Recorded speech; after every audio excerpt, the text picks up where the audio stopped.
The scream shattered the sterile silence of Seoul's most prestigious private hospital like glass exploding against marble. "Take it off. Don't touch me. Get away from me." Dr. Elijah Adewale's hands froze mid-air, surgical gloves hovering inches above his patient's trembling form. His dark eyes widened, not with guilt, but with the slow, dawning horror of a man who understood exactly what was about to happen. Nurses stopped breathing. Medical equipment beeped in cruel indifference. Hospital executives watching through the observation window felt their careers flash before their eyes.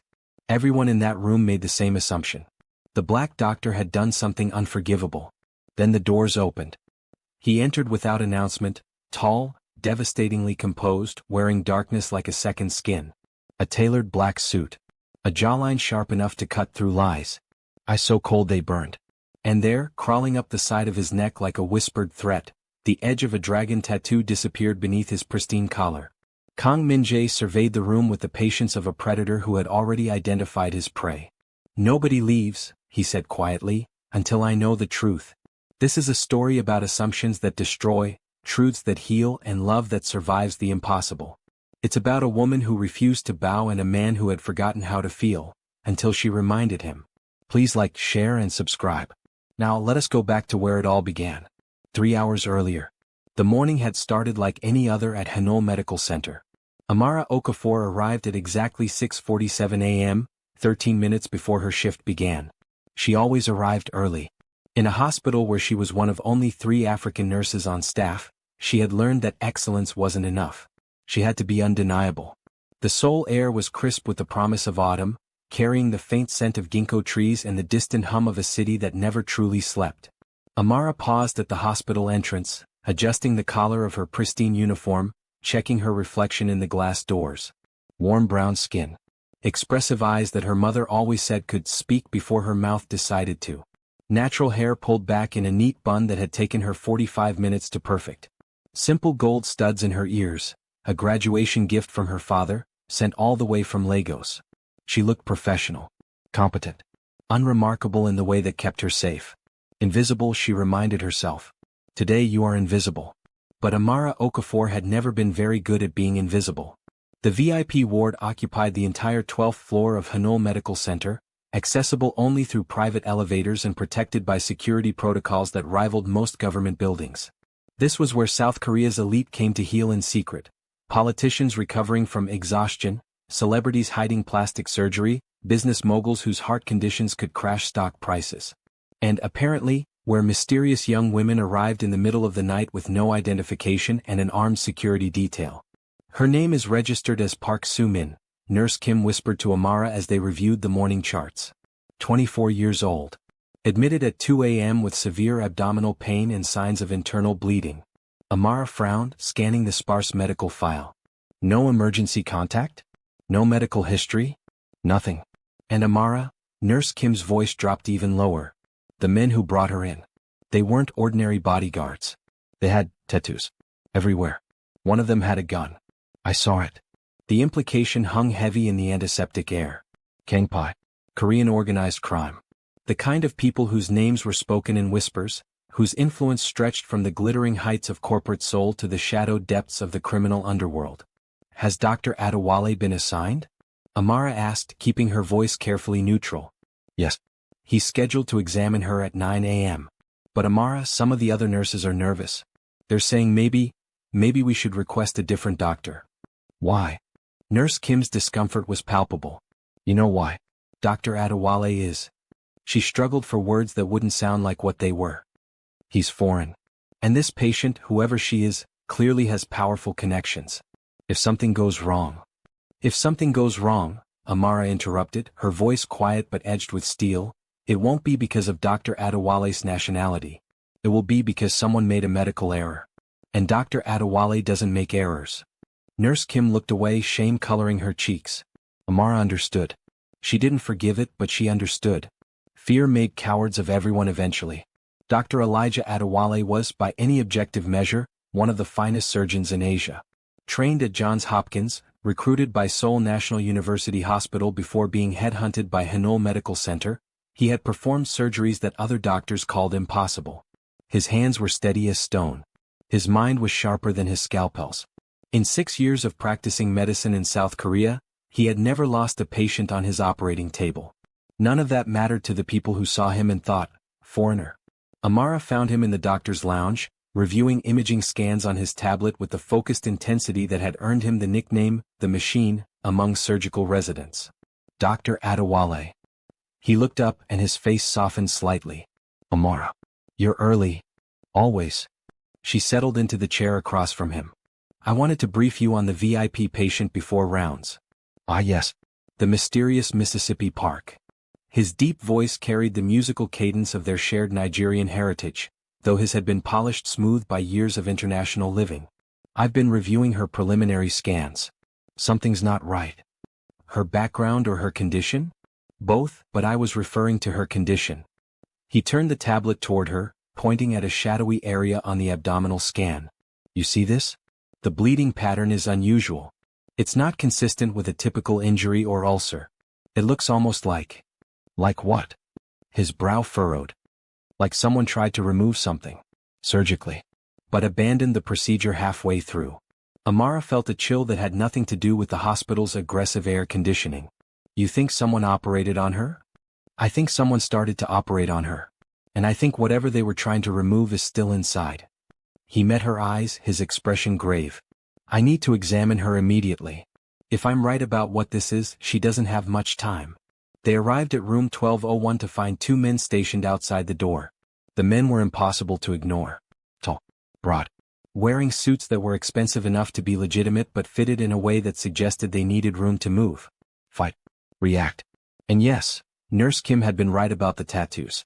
Amara could see dark ink peeking above one man's collar, could see the elaborate designs that covered another's knuckles. Traditional Korean imagery rendered in the unmistakable style of Irizumi, the full-body tattoo art that marked members of organized crime syndicates throughout Asia. Dr. Adewale to examine the patient, Elijah announced, his voice professionally neutral. The guards exchanged glances. One of them spoke into a wireless earpiece in rapid Korean, too fast and too low for Amara to catch. After a moment, he nodded curtly and stepped aside. The room was designed like a luxury hotel suite, private bathroom, sitting area, floor-to-ceiling windows overlooking Seoul's skyline. But all of that faded into insignificance when Amara saw the patient. Park Sumin was young. Beautiful, in the delicate way of expensive porcelain dolls. But her face was pale, too pale, and her eyes held the hunted look of someone who had seen things no person should see. She was propped up against silk pillows, but her body seemed to fold in on itself, arms wrapped protectively around her midsection. And 4 drip-fed fluids into her arm. Monitors tracked her vital signs with quiet, mechanical efficiency. Mississippi Park, Dr. Adewale said gently, approaching the bed. I'm Dr. Adewale. I'll be your attending physician. This is Senior Nurse Okafor. We're here to help you. Sumin's eyes flickered between them, and Amara saw something move behind her gaze. Fear, yes. Pain, absolutely. But something else too. Something calculating.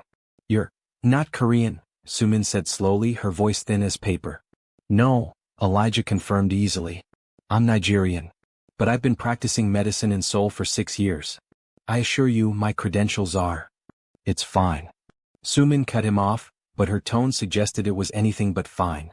Just do what you need to do. Amara moved to the bedside, her practiced hands checking the 4-line, the monitor connections, the patient's pulse. Sumin's skin was clammy, her heartbeat irregular. Whatever was happening inside her body was getting worse.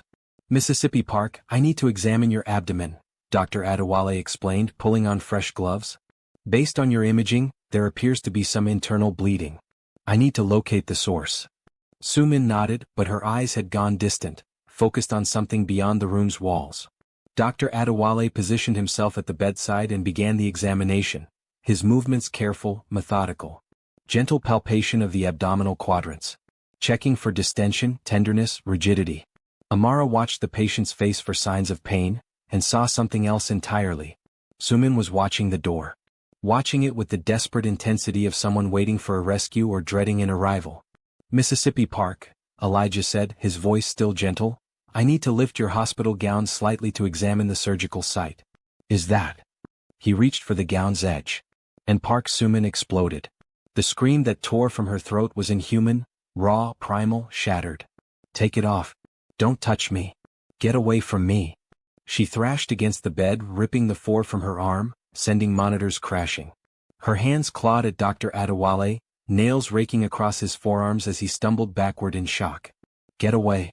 Don't touch me. Someone help me.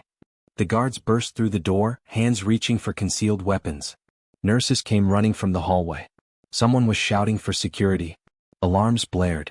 And through it all, Sumin kept screaming at the black doctor who stood frozen by her bedside, his gloved hands raised in a gesture of surrender, his face a mask of horrified confusion. I didn't. Elijah's voice was lost in the chaos. I wasn't. Help. He attacked me. He tried to. Stop. Amara's voice cut through the hysteria like a blade. She positioned herself between Dr. Adewale and the patient, her body forming a human shield that she knew was pathetically insufficient against the armed men now filling the room. But she stood there anyway because that's who she was.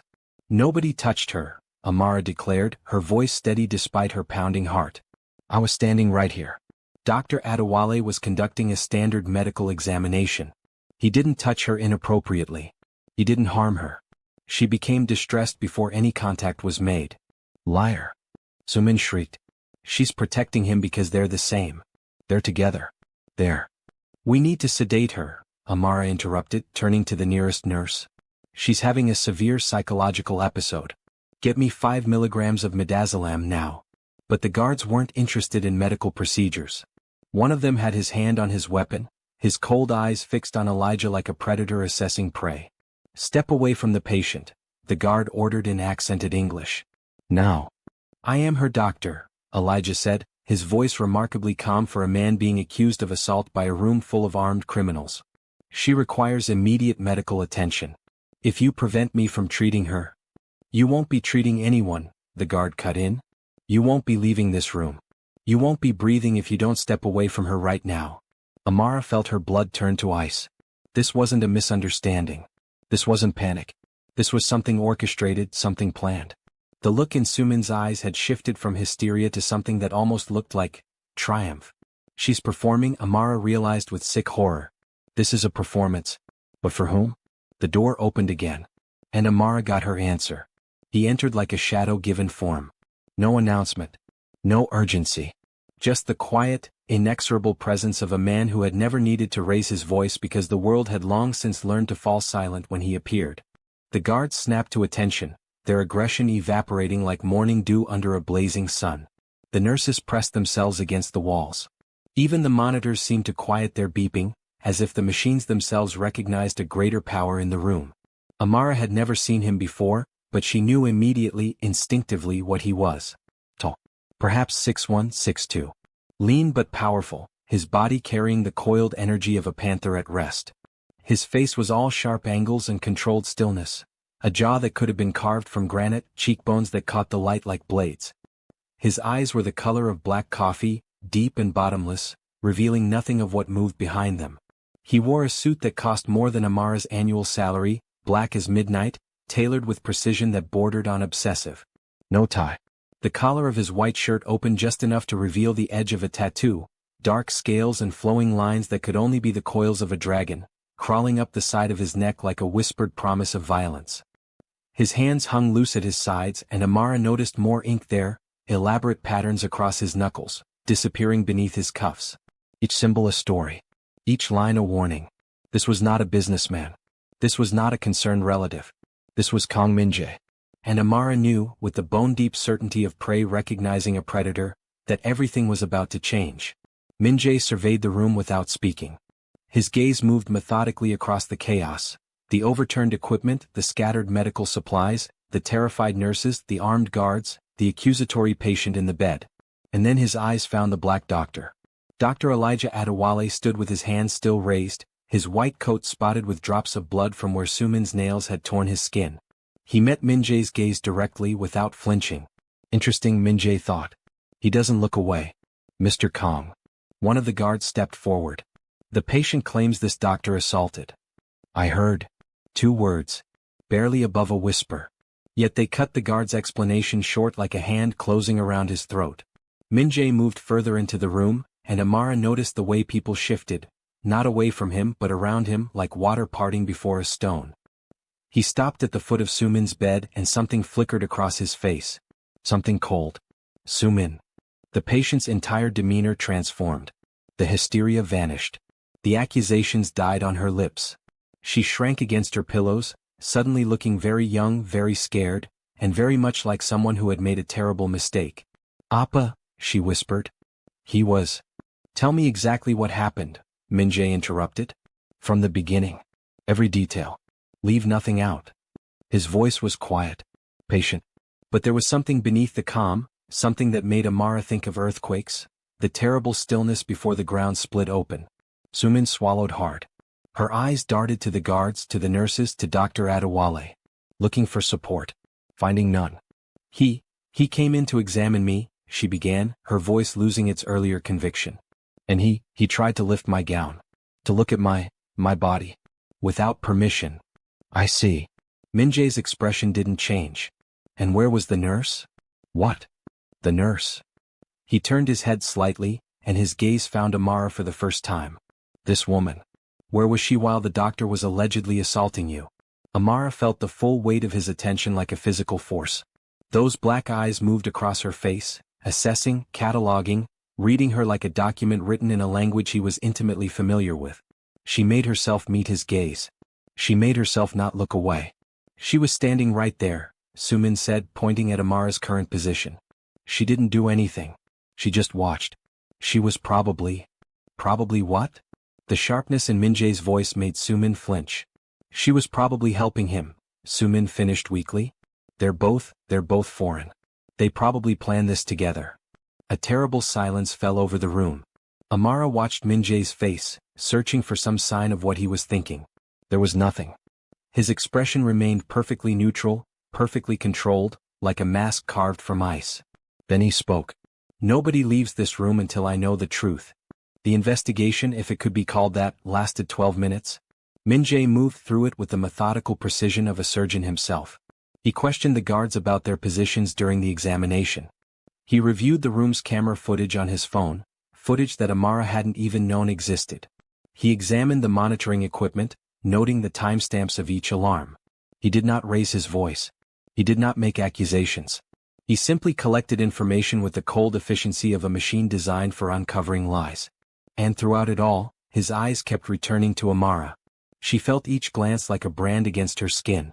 Not threatening exactly. Not yet. But aware. As if she had become a puzzle he was slowly, methodically solving. "Don't show fear," she told herself. "Don't show weakness. You've done nothing wrong." But fear wasn't what made her heart race when his gaze met hers. Fear wasn't what made her breath catch in her throat. It was something else entirely. "Mississippi Park," Min-jae said finally, turning back to the patient. "The camera footage shows Dr. Adewale explaining the examination procedure to you, obtaining your verbal consent, and positioning himself to examine your abdomen. At no point did he touch you inappropriately. At no point did he behave unprofessionally. The nurse was present and positioned with a clear line of sight throughout the encounter." Sumin's face had gone white. "The footage further shows that you became distressed before Dr. Adewale made any physical contact with your body. You then made false accusations against him while injuring yourself by removing your foreline and scratching your own arms, creating marks that you presumably intended to present as evidence of his assault. Appa, please. You have 30 seconds to explain why I shouldn't have you removed from this hospital and dealt with appropriately." The words were spoken quietly, almost gently. But Amara saw Sumin's face crumple with genuine terror. Dealt with appropriately. Such simple words. Such horrible implications. "I was scared," Sumin whispered, tears streaming down her pale cheeks. "After what happened, after what they did to me, I couldn't stand the thought of another man touching me. Especially She stopped herself, but not quickly enough. Min-jae's eyes narrowed almost imperceptibly. "Especially a what?" Silence. "Say it." His voice had dropped even lower, and something dangerous moved beneath the surface. "Finish your sentence." "A foreigner." The word came out broken, ashamed. "I know it's wrong, Appa. I know it doesn't make sense. But when I saw him, when he reached for me, all I could think was, I was scared. I was so scared." For a long moment, no one spoke. Then Min-jae turned to Dr. Adewale, and something in his posture shifted. Not softening exactly, but recalibrating. "Dr. Adewale, I apologize for the accusations made against you. They were false, born of trauma and prejudice. You will receive full compensation for any injury, any damage to your reputation, and any professional inconvenience. Name your price. Elijah's eyebrows rose slightly. I don't want money. Then what do you want? I want to treat my patient. Elijah's voice was steady. Whatever was done to her, whatever trauma she's experienced, it's causing her to deteriorate. If I don't operate within the next few hours, she will likely die. And despite everything that just happened, I'd rather that didn't occur. Min-jae studied him for a long moment, that impenetrable gaze assessing, weighing, judging. You would save the life of someone who just tried to destroy yours? I would save a patient in my care, Elijah replied simply. That's what doctors do. Another silence. Then, so quickly that Amara almost missed it, something flickered across Min-jae's face. Not respect exactly, but perhaps the acknowledgement that he had encountered something unexpected. Something he didn't fully understand. Very well, he said finally. You will perform the surgery. My people will provide whatever resources you require. He paused. And the nurse? Both men turned to look at Amara. She stays, Elijah said firmly. Nurse Okafor is the finest nurse in this hospital, and I'll need her skills in the operating room. Min-jae's eyes met Amara's once more. Your name, he said. It wasn't quite a question. Amara Okafor. He repeated it silently, and she could see his lips move around the unfamiliar syllables. As if he was committing it to memory. Amara, he said finally, and something about the way he pronounced her name, the deliberate care, the subtle emphasis, made her skin prickle with awareness. You defended your colleague. At considerable personal risk. I told the truth, she replied, keeping her voice steady. That's not the same thing as taking a risk. In my experience, Min-jae said quietly, telling the truth is often the greatest risk of all. He held her gaze for one more heartbeat. Then he turned and walked toward the door. I'll expect reports on her progress, he said without looking back. Hourly. And Nurse Okafor? She tensed. Yes. Thank you for your honesty. He was gone before she could respond, leaving behind only the faint scent of expensive cologne and the lingering impression of danger wrapped in silk. Amara realized her hands were trembling. What just happened? She thought, staring at the door through which he'd vanished. And why do I feel like it's only the beginning? The operating room was the one place where Amara could truly lose herself. Beneath the harsh surgical lights, surrounded by the beep of monitors and the controlled rhythm of the anesthesia machine, she became pure function. Pure purpose. There was no time for fear or confusion or the lingering awareness of black eyes that seemed to see straight through her. There was only the patient. There was only the work. Retractor, Dr. Adewale said calmly. Amara placed the instrument in his hand with smooth precision. The surgery had been underway for 2 hours. What Elijah had discovered inside Sumin's body had confirmed his worst suspicions, and raised horrifying new questions. Someone had performed amateur surgery on this young woman. They had opened her abdomen, attempted to remove something, and then closed her back up with brutal inefficiency. The internal bleeding was caused by a severed blood vessel that had been crudely clamped rather than properly sutured. The mystery object, still present, still unidentified, was lodged near her spine. There, Elijah murmured, more to himself than to anyone else. I see it. But what the hell is it? Amara leaned closer, adjusting the surgical light. The object was small, no larger than a thumbnail. Dark, geometric, and completely, utterly foreign to the human body. Is that a microchip? One of the assisting doctors whispered. It appears to be some kind of electronic device, Elijah confirmed grimly. And based on the scarring around it, it's been in her body for at least several months. Why would someone put a chip inside a human being? Another voice asked. Amara knew the answer, but she didn't speak it aloud. She had heard stories, whispered rumors that circulated through certain communities, warnings passed between women who worked in industries where their bodies were considered commodities. Tracking chips. Used by human traffickers to monitor their merchandise.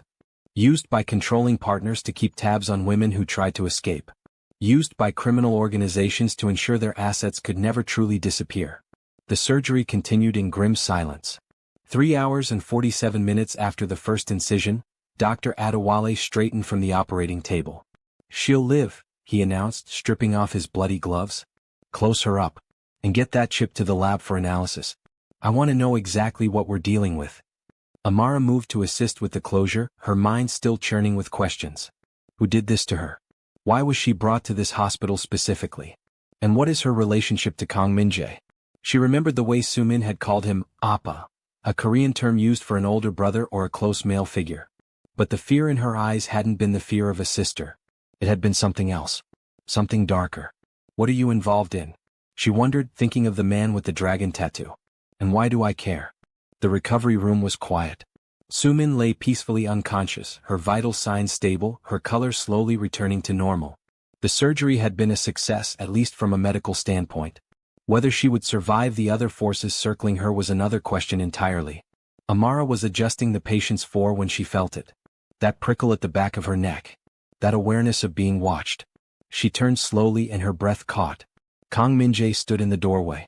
He had removed his jacket at some point, and his white shirt was now slightly rumpled, the sleeves rolled up to reveal forearms covered in intricate tattoos. Dragons and tigers wound around each other in an eternal battle, surrounded by storm clouds and cherry blossoms and calligraphy that Amara couldn't read.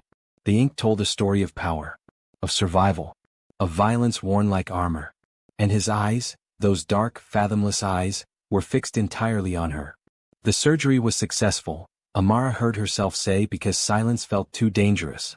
She'll need several weeks of recovery, but Dr. Adewale was able to repair all the internal damage.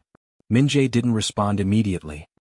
He stepped into the room, moving with that predatory grace that seemed as natural to him as breathing. He stopped at the foot of Soo-min's bed, but his gaze never left Amara. The device they removed, he said quietly. What did you learn? Not he. Min-jae didn't see Dr. Adewale as the primary actor here. He saw them as a unit. I'm not at liberty to discuss patient medical information, Amara replied carefully. You would need to speak with Dr. Adewale directly. I'm speaking with you. The words hung in the air between them, weighted with something Amara couldn't quite name. Not quite a threat. Not quite a request. Something in between. Why? She asked, surprising herself with her own boldness. His eyebrow rose fractionally. Why what?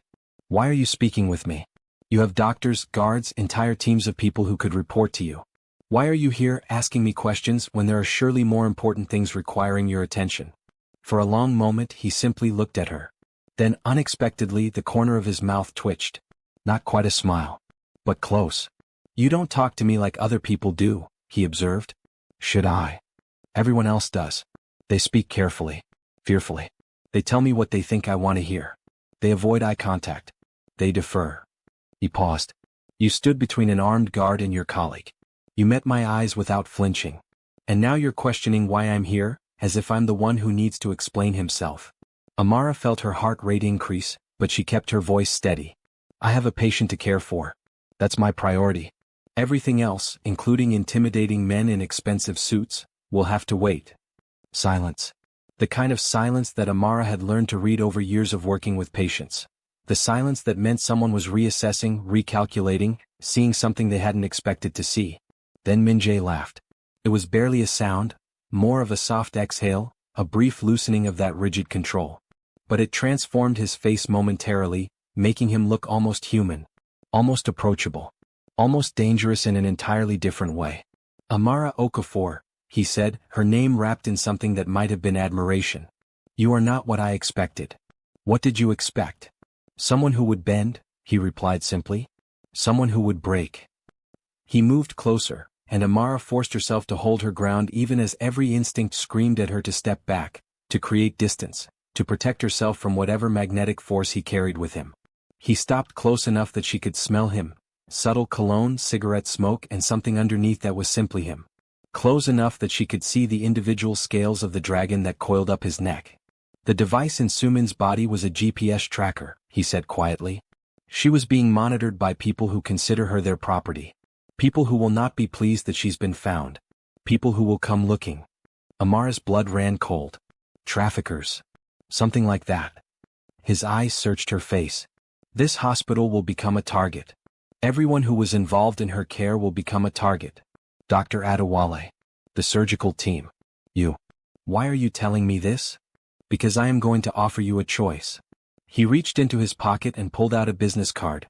Simple white cardstock with a phone number and nothing else. You can pretend this day never happened. Return to your regular duties. Forget Soo-min, forget the surgery, forget me. I will do what I can to redirect attention away from you, but I cannot guarantee your safety. And the other option? His eyes held hers. Come work for me. I will pay you 5 times your current salary. You will have access to resources and security beyond anything this hospital can provide. And I will personally guarantee that no harm comes to you. Amara stared at the card in his hand. Why would you do that? She whispered. Because I need someone I can trust near Sumin during her recovery. Someone intelligent. Someone observant. Someone who won't be intimidated into silence. His voice dropped. Someone like you. You don't know me. I know enough. You know nothing. You saw me for 5 minutes during a crisis and decided, what? That I'm brave? That I'm useful?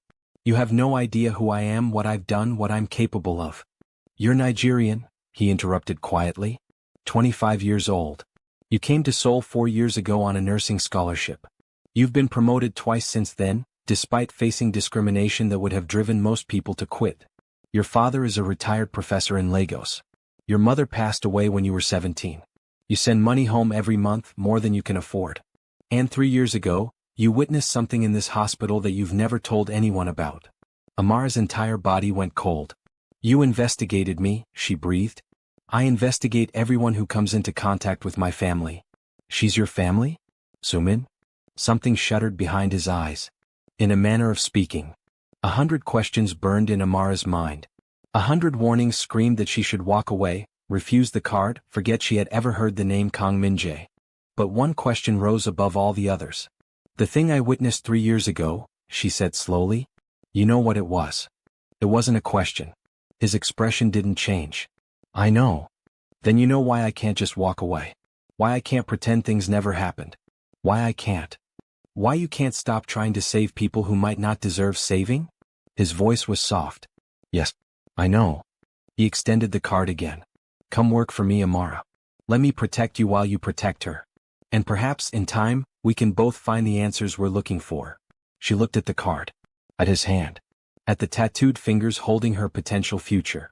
Then she looked up at his face, at those dark, unreadable eyes, at that perfect mask of control.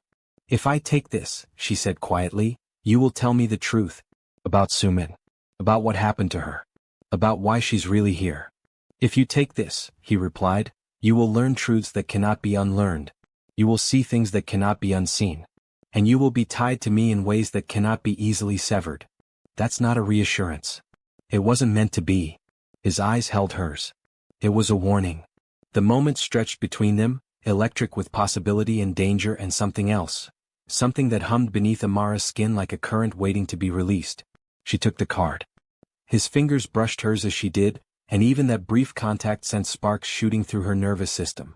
Welcome to my world, Amara Okafor, Min-jae said quietly. May you survive it.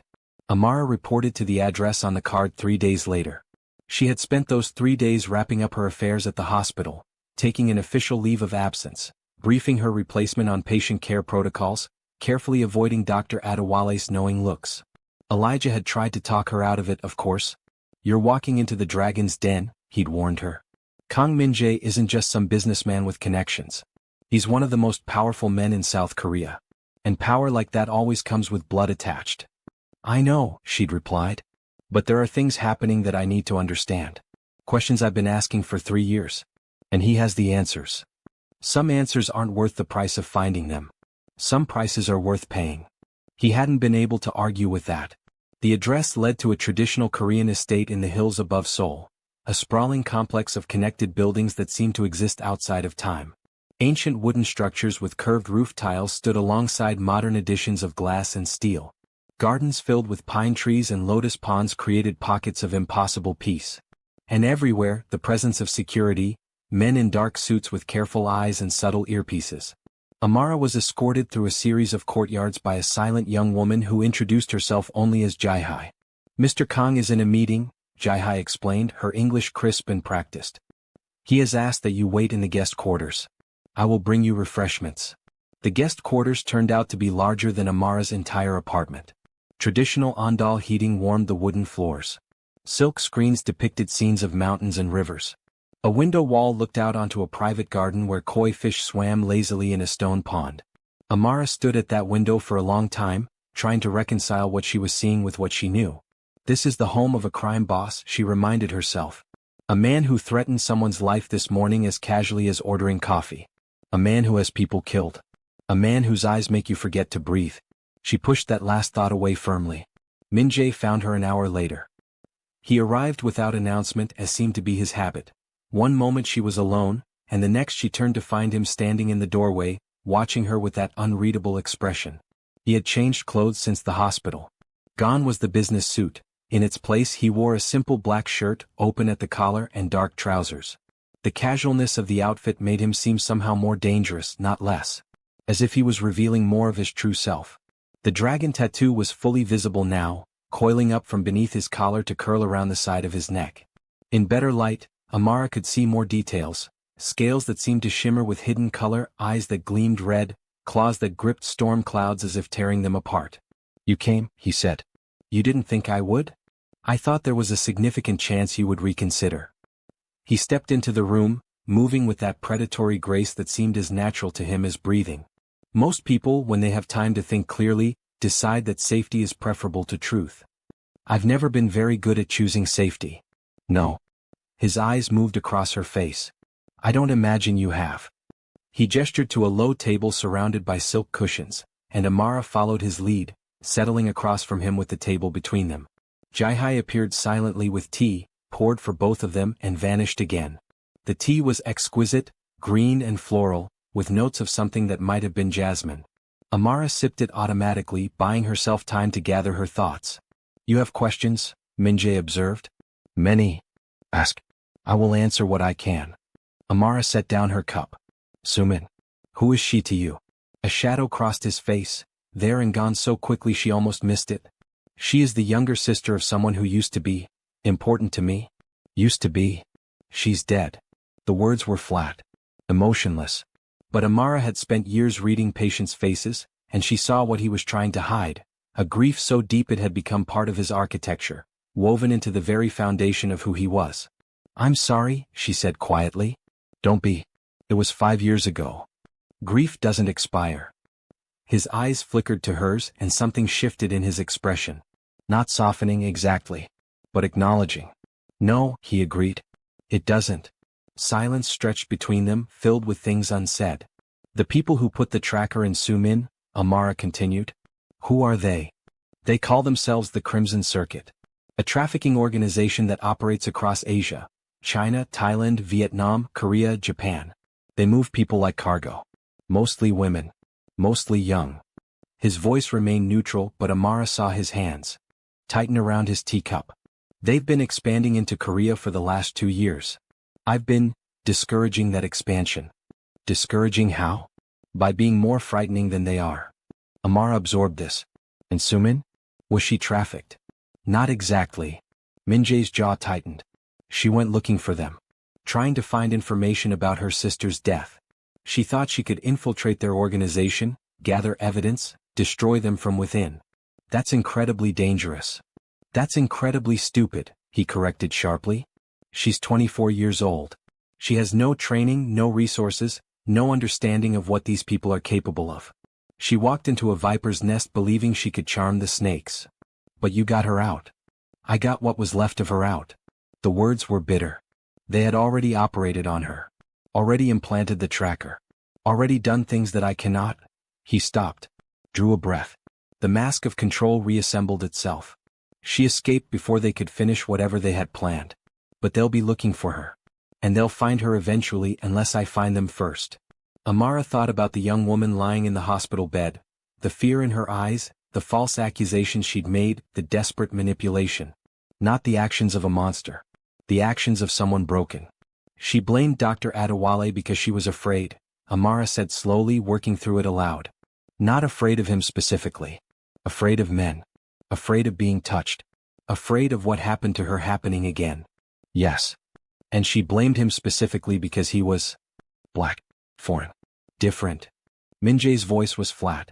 Easier to make a villain when the hero is supposed to look a certain way. Korea is not always kind to those who look different. I know. Something in her tone made him look at her more closely. Yes, he said slowly. You would know. They talked for hours. Amara learned about the Crimson Circuit, their hierarchy, their methods, their favorite hunting grounds. She learned about Min-jae's campaign against them, the shipments he'd intercepted, the safe houses he'd destroyed, the members he'd personally dealt with in ways that didn't bear scrutiny. She learned, too, about the Kong organization itself. How it had started as a legitimate business empire, technology, real estate, manufacturing, before his father's generation had expanded into shadier territories. How Min-jae had inherited control at 24, after his father's sudden death. How he had spent the last 7 years trying to pull the organization back toward legitimacy while maintaining the power necessary to protect what was his. It's an impossible balance, he admitted. Legal business requires playing by rules. But the people I'm protecting, the enemies I'm fighting, they don't follow rules. So I exist in both worlds, belonging fully to neither. That sounds lonely. He looked at her sharply, and she wondered if she'd crossed some invisible line. But then, surprisingly, he nodded. It is. The conversation shifted gradually to her. Tell me about yourself, he said, and it wasn't quite in order. Not the file. The real you. Amara considered refusing. This wasn't part of their arrangement. She was here to protect Soo-min, to learn answers, not to bare her soul to a crime boss with mesmerizing eyes. But there was something in his attention that made her want to be honest. Something that made her feel inexplicably safe. I came to Seoul because I couldn't stay home, she said slowly. After my mother died, everything in Nigeria reminded me of her. The food she cooked, the songs she sang, the way the evening light came through our kitchen window. I needed to go somewhere that held no memories. You were running away. I was surviving. There's a difference. Is there? She met his eyes. When you run away, you keep looking over your shoulder, expecting the past to catch up. When you survive, you face forward. You build something new. And what have you built? A life. A career. A version of myself that can look at death every day and still find reasons to hope. She paused. Is that enough? I don't know. But it's mine. The silence that followed was different from the others. Warmer, somehow. More intimate. The thing you witnessed 3 years ago, Min-jae said quietly. You never reported it. Amara's throat tightened. No. Why not? Because no one would have believed me. The words tasted like ashes. I was a foreign nurse making accusations against powerful people. They would have destroyed my career, deported me, made sure I was never able to work in medicine again. And the victims I was trying to protect would have been silenced anyway. What did you see? She closed her eyes. The memories she had tried so hard to bury came flooding back. The late shift, the isolated storage room, the screams she wasn't supposed to hear. One of the hospital's major donors, she said, her voice barely above a whisper. He was meeting with someone. Making arrangements. Buying people Mr. Kong. Young women who would never be missed. Women from poor countries, women with no families, women who came to Korea looking for a better life and found only nightmares. Human trafficking. Yes. Right under everyone's noses in one of Seoul's most prestigious hospitals. She opened her eyes. I gathered evidence. Photographs. Documents. I was going to go to the police. But before I could. Someone warned them. Someone warned them. And the evidence disappeared. The women disappeared. The donor continued making his charitable contributions, and I continued being reminded that I was no one. A foreign nurse without power, without voice, without the ability to change anything. Min-jae was very still. The donor's name, he said quietly. Choi Young-soo. Something dark moved behind his eyes. I know that name. He's dead now, Amara said flatly. Heart attack 2 years ago. Very convenient. And the trafficking ring just found new leadership. New donors. New protection. The Crimson Circuit. Is that what they're calling themselves now? He studied her for a long moment, and Amara could almost see the calculations happening behind his eyes, connections being made, pieces falling into place. You've been waiting, he said slowly. All this time. Waiting for an opportunity to do something. To take action. To finish what you started 3 years ago.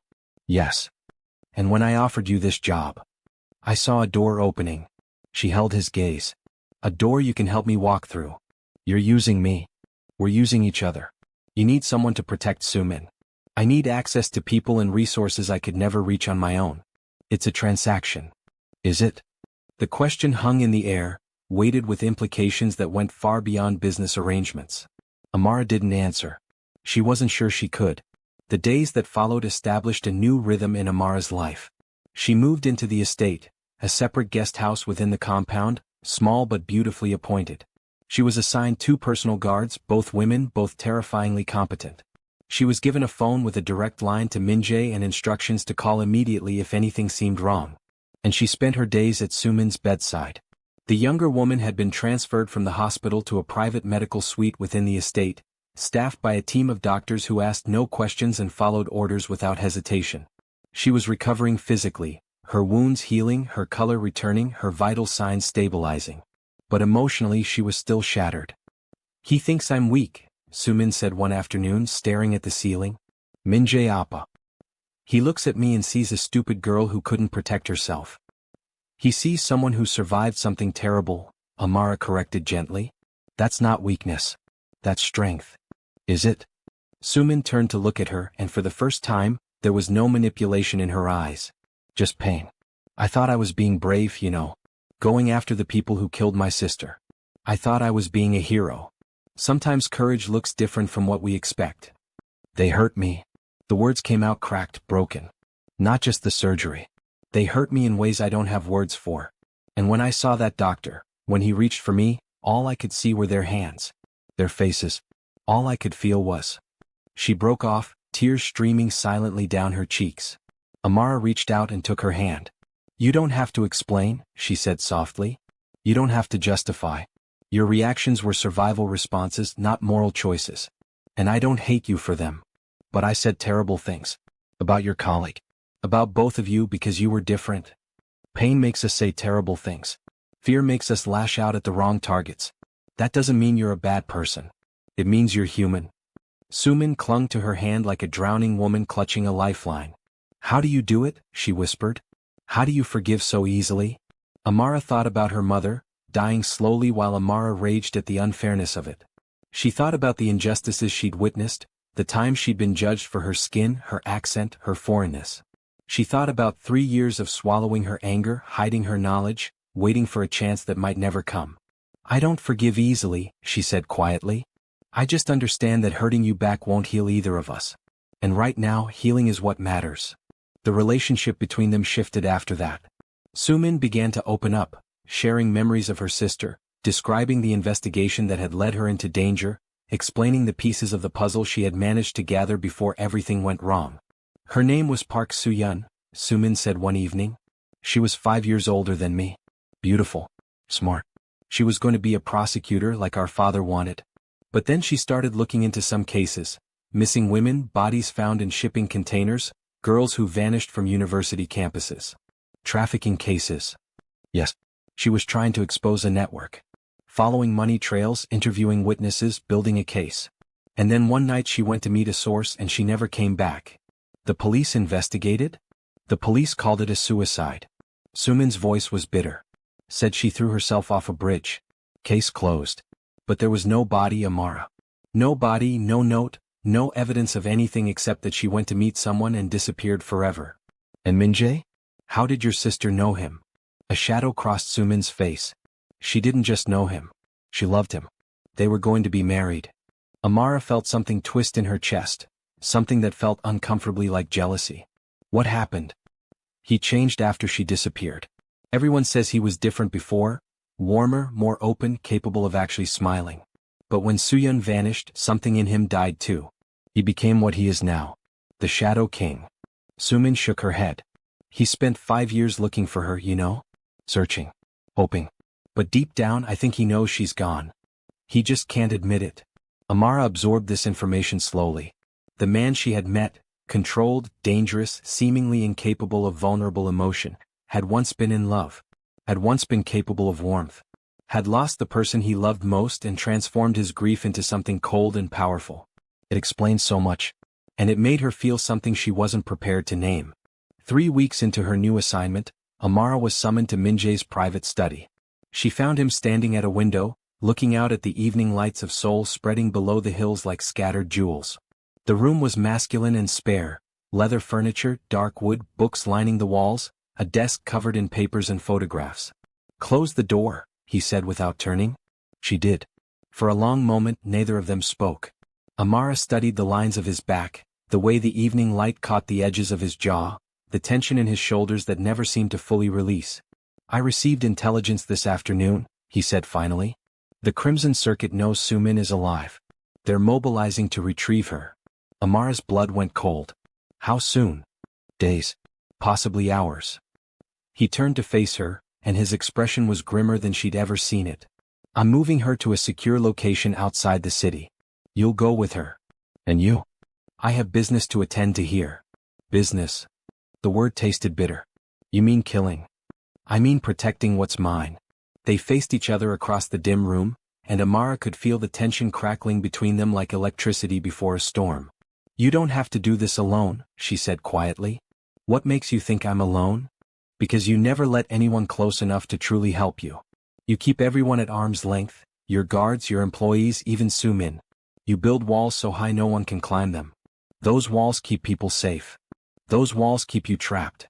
She stepped closer without really deciding to.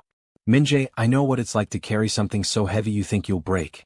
I know what it's like to pretend you don't need anyone. But you can't fight an entire organization by yourself. You can't. I'm not trying to fight them by myself. His voice dropped. I'm trying to end them. Once and for all. And I will do whatever it takes to accomplish that. Even if it kills you? Yes. The word hung in the air between them, absolute and terrible. Amara stared at him, at this broken, powerful man who had wrapped himself in darkness and called it strength.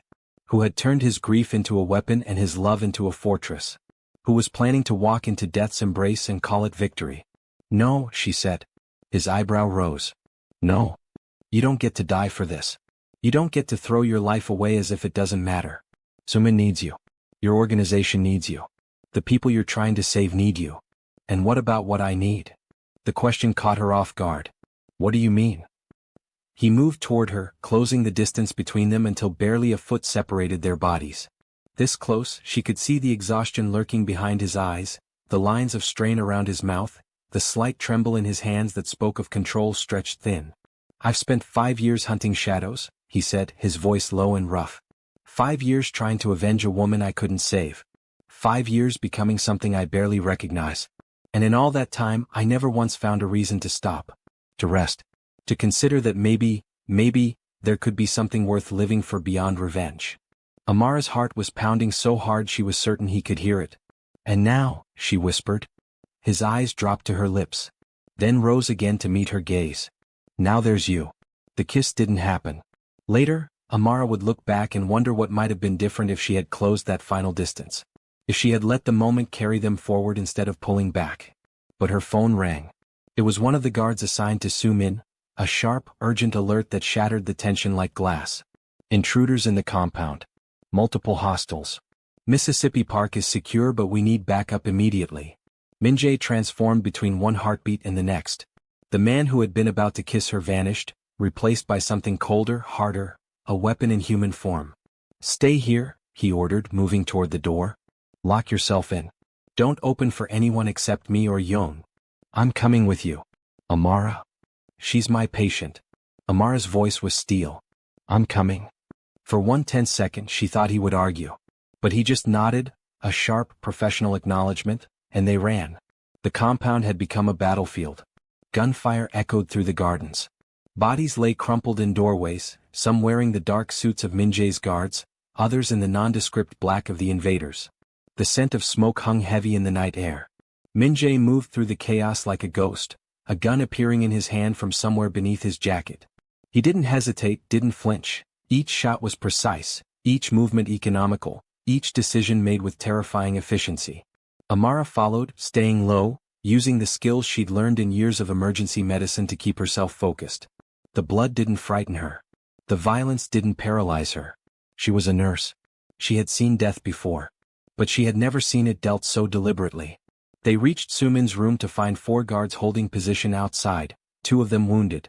Inside, Sumin was huddled in the corner, pale and shaking but unharmed. We need to move her, Minjae said tersely. The evacuation vehicle is waiting at the south gate. Young take point. Chin cover the rear. Amara? He hesitated and she saw something flicker in his eyes. Something that might have been fear, not for himself but for her. Stay close to me, he finished. The journey to the south gate was the longest 10 minutes of Amara's life. They moved through gardens that had become killing fields, past fountains now stained with blood, through corridors where the bodies of the fallen lay in silent accusation. Twice they encountered enemy combatants, and twice Min-jae dealt with them before Amara fully registered their presence. She watched him work, this man she had almost kissed mere minutes ago. Watched the way he killed without hesitation or remorse. Watched the way violence fit him like a second skin. And she realized with sick certainty that this was who he really was. Not the controlled businessman. Not the wounded lover. A killer. A monster. A weapon forged in grief and wielded without mercy. Can I still care about him? She wondered. Knowing this? Seeing this? She didn't have time to find an answer. They were almost to the gate when everything went wrong. A figure emerged from the shadows, tall, heavily built, wearing a combat vest over expensive clothes that seemed obscenely out of place in the carnage. He was holding a gun. But he wasn't pointing it at Min-jae. He was pointing it at Amara. Kang Min-jae, the man said, his Korean heavily accented. Russian, Amara thought distantly. The Shadow King himself. I've been looking forward to meeting you. Volkov. Min-jae's voice was flat. Dangerous. I should have known the circuit would send their dog. Such harsh words. And here I thought we could be civilized. Volkov's smile was a terrible thing, all teeth and cruelty. Now here's what's going to happen. You're going to hand over Park Soo-min. And if you don't, the gun pressed harder against Amara's temple. This one dies first. Amara stood very still. Her mind was racing, calculating angles and possibilities. The gun was pressed close, too close for accuracy if she moved suddenly. Volkov was focused on Min-jae, confident in his control of the situation. She met Min-jae's eyes across the 10 feet that separated them. He was utterly still, utterly composed. But she could see something churning beneath the surface, something that looked almost like panic. He cares, she realized. He actually cares what happens to me. Let her go, Min-jae said, his voice dangerously quiet. She has nothing to do with this. She's just a nurse. A nurse who walked into the dragon's den and stayed. Volkov laughed. That makes her either very brave or very stupid. Either way, she's leverage now. She's nothing to me. Then you won't mind watching her die. The gun cocked. And Amara moved. Everything that happened next happened in fragments. Sharp, disconnected moments that would later blend together in her memory like broken glass reassembling itself. Her elbow driving backward into Volkov's solar plexus. The gun going off, the bullet sparking against stone somewhere far too close to her head. Min-jae lunging forward, impossible speed, a blade appearing in his hand from nowhere. Volkov staggering, trying to aim, blood already blooming from a wound she didn't see him take. And then it was over. Volkov lay on the ground, the knife buried in his chest, his eyes wide with surprise. Min-jae stood over him, breathing hard, his white shirt stained with blood that wasn't his own. Amara was trembling. Not from fear, she was past that now. But from adrenaline. From the realization that she had almost died. From the look on Min-jae's face when he'd thought she might. Amara. His voice cracked around her name. Are you? I'm fine. She wasn't sure it was true. We need to keep moving. Soo-min is already at the vehicle. Jung appeared beside them, looking slightly worse for wear but functional. We need to go, sir. More hostiles are incoming. Min-jae nodded, but his eyes never left Amara's face. We'll talk later, he said. About everything. She didn't know if that was a promise or a threat. The safe house was a converted temple 2 hours outside Seoul, nestled in mountains that had watched civilizations rise and fall for millennia. They arrived as dawn painted the sky in shades of rose and gold. Amara barely registered the beauty of it. She was running on fumes, her body heavy with exhaustion, her mind still processing the violence of the night. Soo-min was taken to a protected room, sedated for her own protection, monitored by medical equipment that beeped softly in the early morning quiet. The surviving guards took up positions around the perimeter.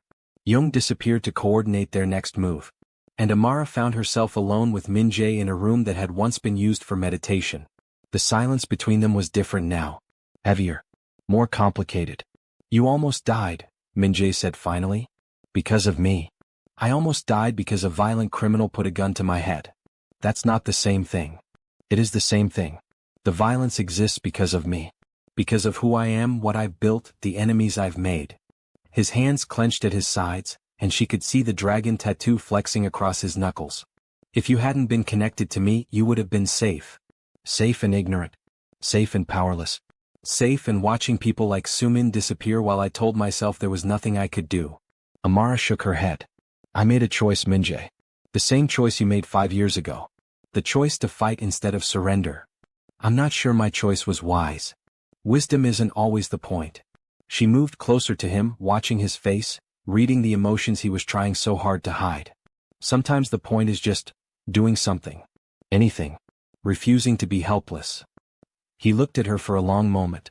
Then, slowly, deliberately, he reached out and touched her face. His fingers were rough, calloused from years of violence and work. But his touch was impossibly gentle, tracing the curve of her cheekbone as if he was afraid she might shatter. I've spent 5 years building walls, he said quietly. You're the first person who has made me want to tear them down. Then tear them down. You don't know what's behind them. I know you're grieving. I know you're angry. I know you've done terrible things for reasons that made sense at the time. She held his gaze. I know you're not a good man, Min-jae. But I also know you're not just a monster. What am I then? Human. Broken. Still fighting. She covered his hand with her own, pressing his palm against her cheek. Just like me. He kissed her. Finally. Inevitably. His mouth found hers with a desperation that felt like drowning, his hands pulling her closer, his body pressing against hers with an intensity that left no room for doubt. This wasn't gentle. This wasn't careful. This was two damaged people crashing into each other and daring the universe to tear them apart. Amara kissed him back with equal ferocity. She wound her fingers in his hair. She felt his hands tracing the curves of her body. She tasted blood and smoke and something underneath that was purely him. When they finally broke apart, they were both breathing hard. This is insane, Amara whispered against his lips. Probably. We barely know each other. I know enough. You know nothing. I know you stood between a gun and a patient you barely knew. I know you challenged me when everyone else cowered. I know you carry scars from 3 years of silence and still find a way to smile. His forehead pressed against hers. I know that you make me feel things I was certain I would never feel again. Min-jae. I'm not asking for forever. I'm asking for now. For tonight. For whatever time we have before the world catches up with us again. Amara thought about forever. About consequences. About the blood still drying on his shirt and the violence still echoing in her memory. Then she stopped thinking. And she pulled him into another kiss. The scene fades here, leaving the rest to imagination. Later, in the quiet hours before dawn, Amara lay in Min-jae's arms and listened to him breathe. The meditation room had been repurposed for the night, traditional futon mattresses layered on the wooden floor, silk screens providing the illusion of privacy. Through the paper walls, she could hear the distant sounds of the compound, guards changing shifts, birds beginning their morning calls, the mountain wind whispering through pine trees. Tell me about her, Amara said quietly. Suyeon. She felt him tense against her. You don't have to, she added quickly. But I'd like to understand. For a long moment he didn't respond. Then, slowly, his voice emerged from the darkness, rougher than usual, stripped of its careful control. She was everything good, he said. In a world that I was already beginning to darken, she was light. She saw who I really was, not the businessman, not the crime boss's son, not the mask I wore for everyone else, and she loved me anyway. How did you meet? University. She was studying law. I was studying how to be what my father wanted me to be. A bitter laugh. We argued constantly.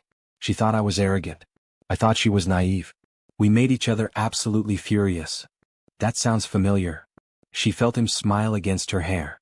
Perhaps. What changed? She saw me deal with a situation. Badly. Someone was threatening one of my father's businesses. I handled it in the way I'd been taught to handle such things. Violence. Intimidation. She witnessed the aftermath. And she didn't run? She should have. His arms tightened around her. But instead she stayed. She told me that she could see two people inside me, the monster my father was creating and the man I was meant to be. She said she was going to fight for the man. Amara closed her eyes. She could imagine it, this fierce, idealistic prosecutor to be, seeing something redeemable in a man everyone else had written off. She sounds extraordinary. She was. And I was becoming someone worthy of her, slowly, piece by piece. We were going to be married. I was going to step back from the organization, let others take control while I built something legitimate. His voice cracked. And then she disappeared. You never found out what happened? I know she was getting close to exposing a major trafficking network. I know she had scheduled meetings with sources who could have blown the whole thing open. And I know that someone decided she was too dangerous to let live. The Crimson Circuit? I believe so. But I've never been able to prove it. Never been able to find her body, find witnesses, find any concrete evidence of what happened. His hand stroked down her spine absently, as if he needed to confirm she was still there. For 5 years I've been hunting shadows. And tonight was the first time one of those shadows had a face. Volkov. He was high-ranking in the circuit. He'll have had information. But now he's dead and that information died with him. I'm sorry. Don't be. He deserved to die. He just deserved to die slower. The coldness in his voice should have frightened her. It didn't. So what happens now? She asked. Now we regroup. Analyze what intelligence we've gathered. Find another lead. He pressed a kiss to the top of her head. And I keep you safe while we do it. I can keep myself safe. Tonight proved otherwise. Tonight I proved I can fight back. That's not the same as being unable to keep myself safe. He was silent for a moment. Then, you're going to argue with me about everything, aren't you? Probably. Good. She heard the smile in his voice. I've been surrounded by yes men for too long. It will be refreshing to have someone who tells me when I'm being an idiot. 2 weeks later. The investigation had shifted. Volkov's death, while eliminating a key enemy, had also triggered a cascade of consequences throughout the Crimson Circuit. Power struggles erupted. Alliances fractured. Information that had been tightly controlled began leaking through the cracks. And one name kept appearing in the intelligence reports, Director Choi Sang-hoon. He's the brother of Choi Yong-soo, Min-jae explained grimly, spreading documents across the conference table. The donor you saw 3 years ago, the one who was arranging purchases at Hanol Medical Center. When Yong-soo died, Sang-hoon took control of the family's extracurricular interests. Amara studied the photograph. A middle-aged man with a politician's smile and cold, calculating eyes. He was pictured at a charity gala, shaking hands with Seoul's mayor.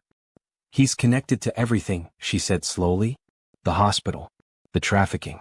The attack on the compound. More than connected.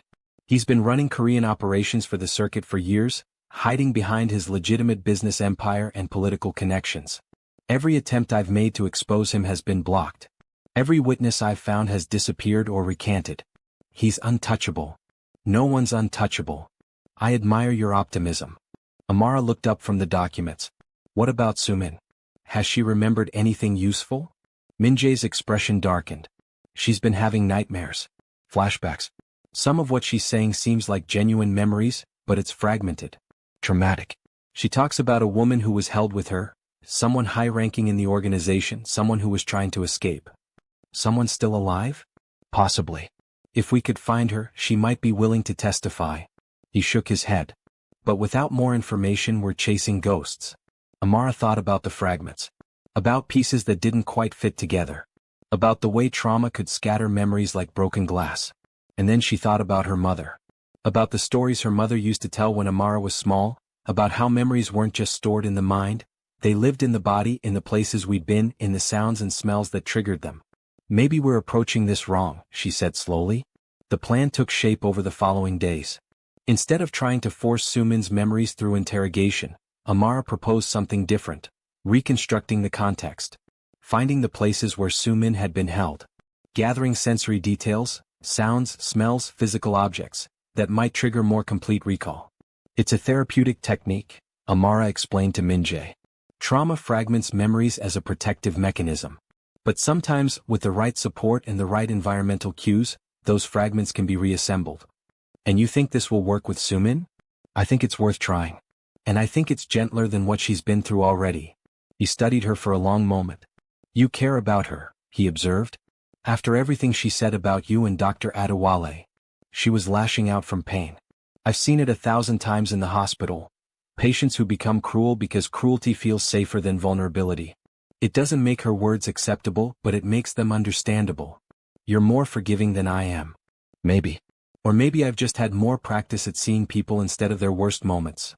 The first breakthrough came unexpectedly. They were reviewing photographs recovered from a circuit safe house. Images of locations, vehicles, inventory lists written in code. Sumin was flipping through them with detached precision, her face carefully blank. Until one photograph made her stop. It showed a warehouse. Unremarkable from the outside, industrial area, faded signage, a loading dock scarred with rust. But something about it froze Sumin in place. I know this place, she whispered. Amara moved to her side immediately. Take your time. Tell us what you remember. There was a room. In the basement. They kept us there when they weren't. Her hands began to shake. She was there. The woman. She tried to protect us. Tried to keep them from taking the youngest ones. They punished her for it. Who was she? I never knew her name. But I remember. Sumin closed her eyes and tears tracked down her cheeks. I remember her voice. The way she spoke Korean. It wasn't quite right, the accent. She was educated somewhere else. Somewhere far away. Min-jae had gone very still. What else do you remember about her voice? She used to sing. At night, when everything was quiet and we were all so scared. Children's songs. But not Korean ones. African ones, I think. Songs in a language I didn't recognize. Amara's blood turned to ice. African songs. An educated accent. Someone trying to protect victims. It couldn't be. It was impossible. But the pieces were beginning to form a picture that made horrible, devastating sense. You think it's Soo-yeon, Amara said later, finding Min-jae alone on the temple's observation deck. He stood with his back to her, staring out at the mountains. The moonlight caught the edges of his profile, highlighting the tension in his jaw. The accent. The protection of other victims. It fits who she was. But African songs? That doesn't fit at all. No. It doesn't. He turned to face her. Unless she wasn't alone. Unless there was someone with her, someone who sang those songs. Someone who's still alive. You think there's another survivor? I think there might be. And I think finding her could lead us to Soo-yeon, whether she's alive or dead, and to the evidence we need to destroy the circuit and everyone connected to it. The weight of what he was saying settled over Amara. Where do we start? The warehouse. It's been abandoned for months, but there may be traces, evidence left behind, records overlooked. Something that could point us toward the other survivors. When do we go? His eyes met hers. We don't. I go. You stay here with Sumin. Not a chance. Amara? We've had this argument before. I'm not someone who waits safely behind while others take risks on my behalf. If there's evidence in that warehouse, I might see something you miss. A medical detail. A clue about who was held there and how they were treated. She stepped closer. We're partners now, Min-jae. In everything. That means we go together. He stared at her for a long moment. Then, unexpectedly, he smiled. It was a small thing, barely a curve of his lips, but it transformed his face. Partners? He repeated. Partners. Then we leave at dawn. The warehouse waits in the shadows, holding secrets that have been buried for years. Amara and Min-jae stand on the precipice of a truth that could shatter everything they thought they knew, about the trafficking network, about Soo-yeon's fate, and about a connection between their past that neither of them ever suspected. But some doors, once opened, cannot be closed again. And some truths carry a cost that changes everything. Please like, share, and subscribe to follow their story. Dawn came slowly to the mountains. It crept across the temple's ancient rooftops in shades of gray and violet, chasing away shadows that had pooled in the corners of the courtyards overnight.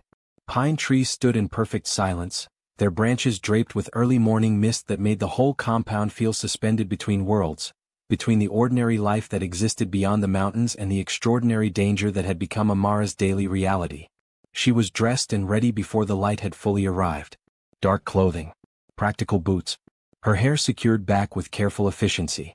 She looked at herself in the polished copper mirror that hung in her room and barely recognized the woman looking back. For weeks ago she thought you were a nurse. You were safe. You were invisible. She touched the mirror lightly, tracing the edges of her own reflection. What are you now? The door opened without a knock, Min-jae's version of announcing himself, and he entered carrying 2 cups of coffee. In the morning light, stripped of the drama of crisis and confrontation, he looked almost ordinary. Almost.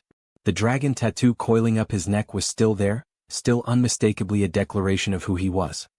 His eyes were still fathomless, still reading her before she had the chance to compose herself. But there were shadows under those eyes that hadn't been there a week ago, and the line of his shoulders carried weight that no tailored jacket could entirely conceal. He was tired. The realization startled her. She had grown so accustomed to thinking of him as something beyond human, an elemental force, a weapon of controlled destruction, that she had somehow forgotten he was simply a man who had been fighting for 5 years without rest. You look like you haven't slept, she said, accepting the coffee. I haven't. Min-jae. I was reviewing the warehouse plans.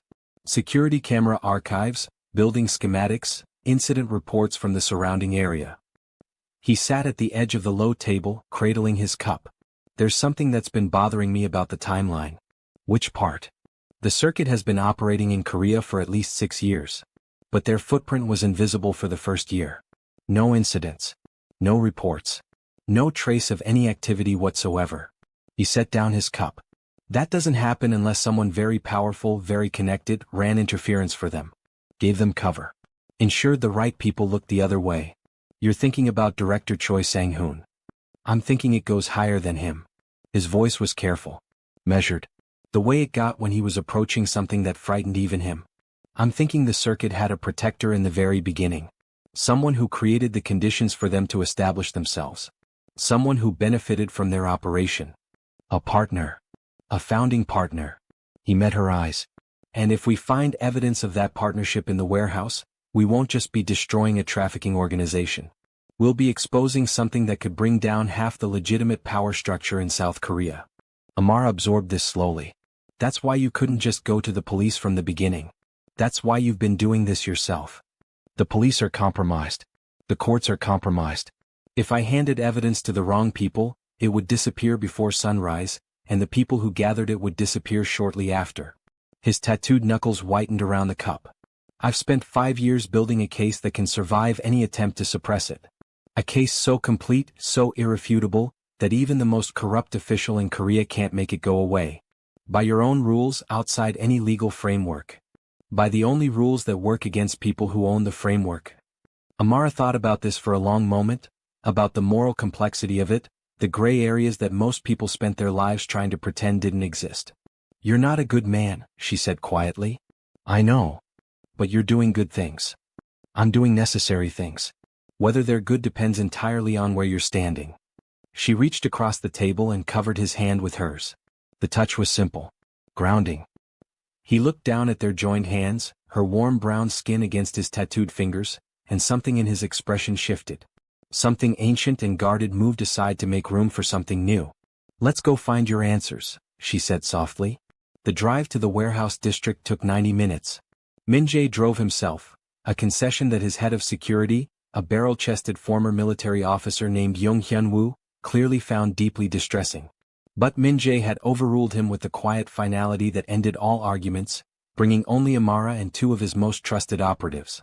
Fewer people means fewer witnesses, he explained as they navigated onto the highway. Fewer witnesses means better control of information. Or it means fewer people to protect you if things go wrong, Amara countered. That too. The industrial district emerged from the urban sprawl gradually, apartment buildings giving way to factories, factories giving way to warehouses, warehouses giving way to abandoned structures wearing their decades of disuse like threadbare coats. The kind of area that existed in the gaps of every major city, where the official and unofficial economies overlapped without acknowledgement. The warehouse in question sat behind a chain-link fence at the end of a dead-end road. From the outside, there was nothing remarkable about it. Faded blue paint, rusted corrugated walls, a loading dock that had clearly not been active in years. The sign above the entrance had weathered into illegibility. But as Min-jae's car rolled to a stop and Amara climbed out, she felt the weight of the place settle over her like a physical pressure. Something terrible happened here.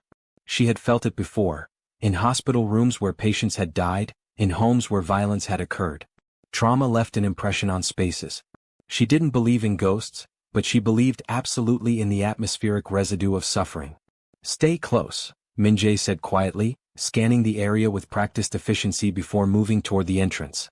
Inside, the warehouse was a world of shadows and dust.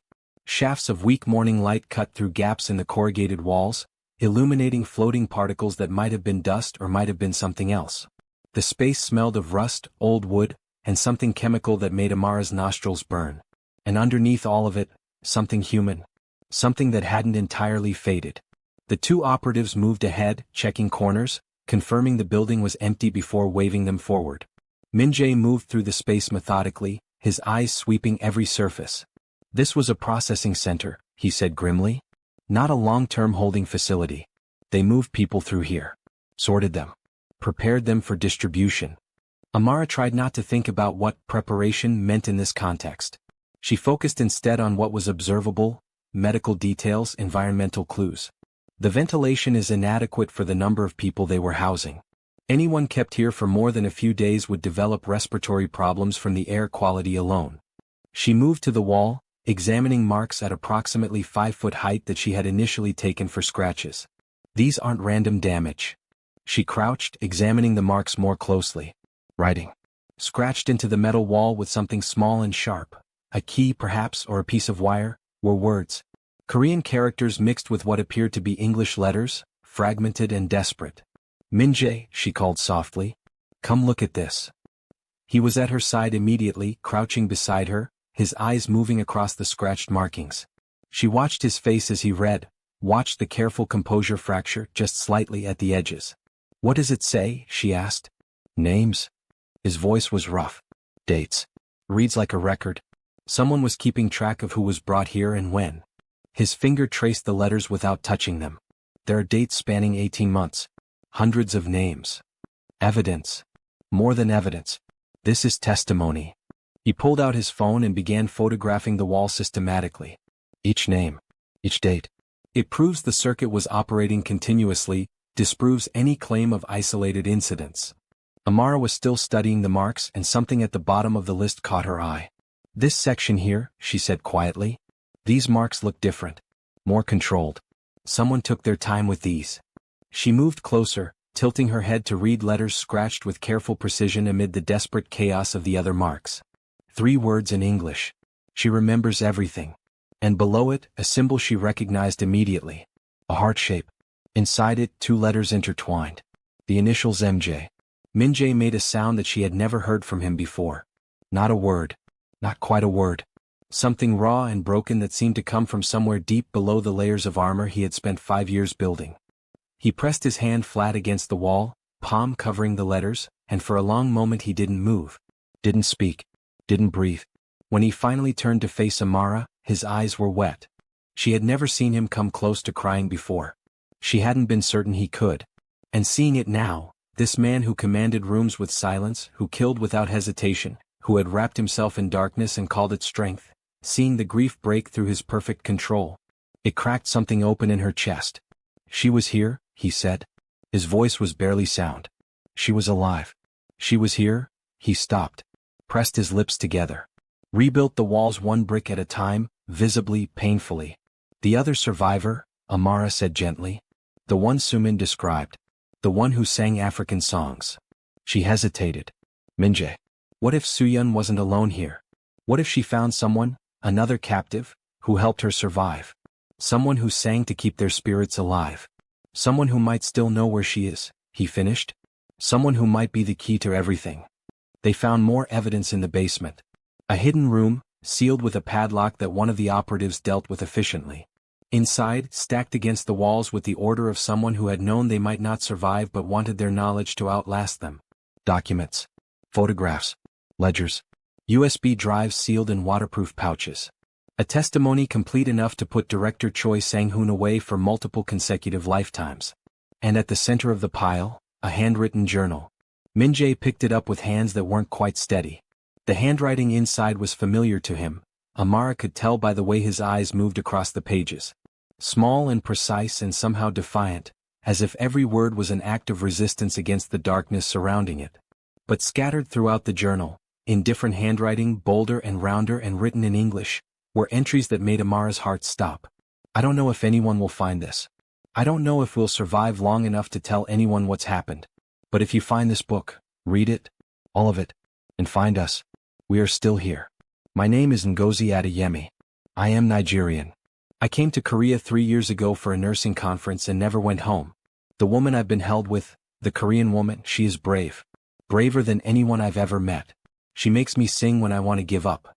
She says the music keeps the dark away. If you are reading this, she is Park Soo-yeon. She was a lawyer in Seoul. She has family. She has someone who loves her. Please, please find us." Amara read the name and felt the world tilt beneath her feet. Ngozi Adeyemi.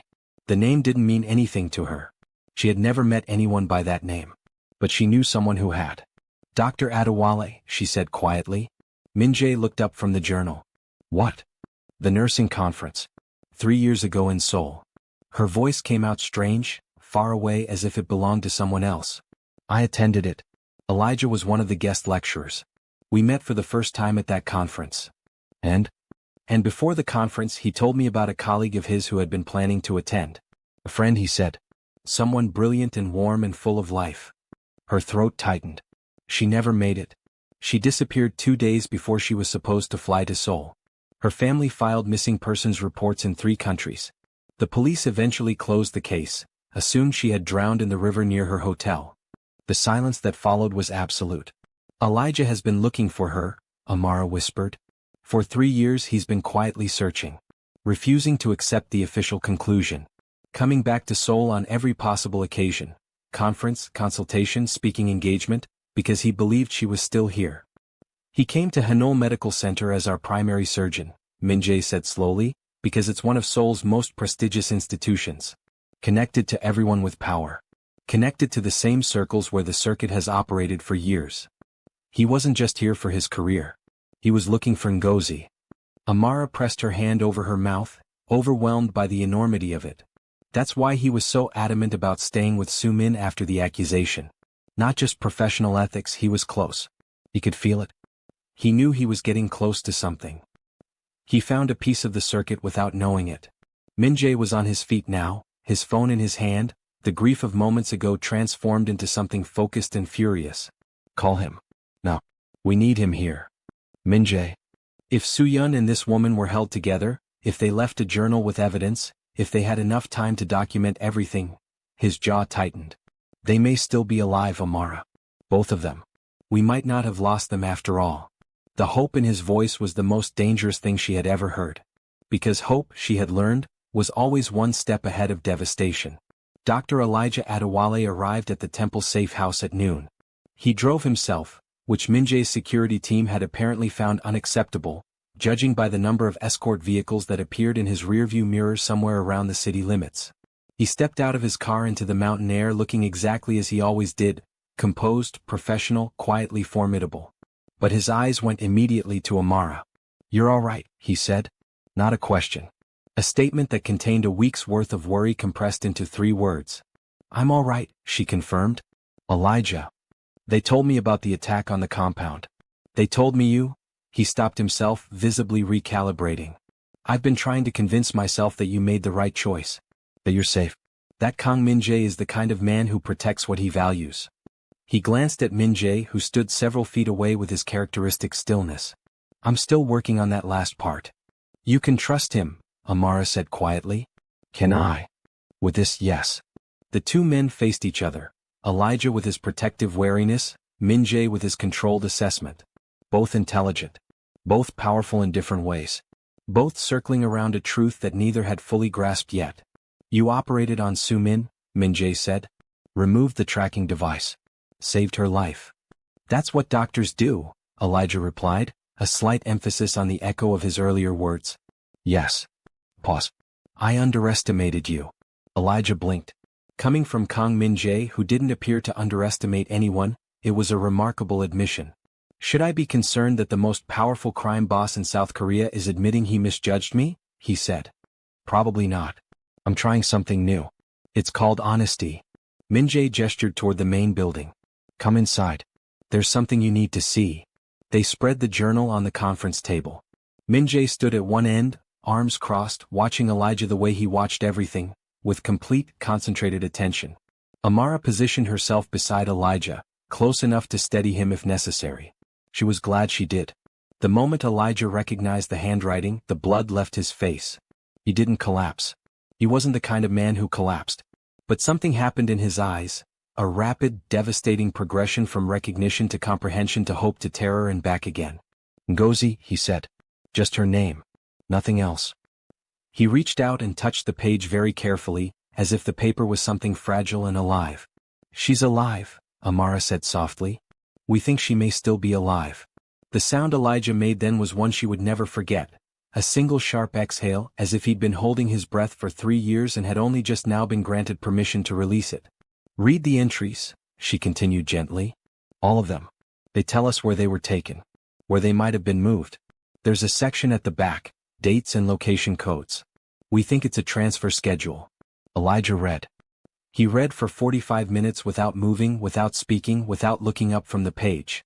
His hands remained perfectly steady, surgeons' hands trained to hold still under any pressure. But Amara watched 1,000 emotions move behind his eyes with devastating speed. Min-jae remained where he was throughout. He didn't fidget, didn't pace. Just watched with the patience of a man who had been waiting 5 years already. When Elijah finally looked up, his eyes were red but dry. "The transfer codes," he said. "I know what they are." Both Min-jae and Amara turned to him. "They're not location codes. They're hospital codes." Elijah's voice was very controlled, very precise, his professional armor fully engaged. "I recognize the format. It's the same system used by private medical facilities across Southeast Asia to share patient records." "The circuit was moving them through medical facilities," Min-jae said slowly. "Using hospitals as cover.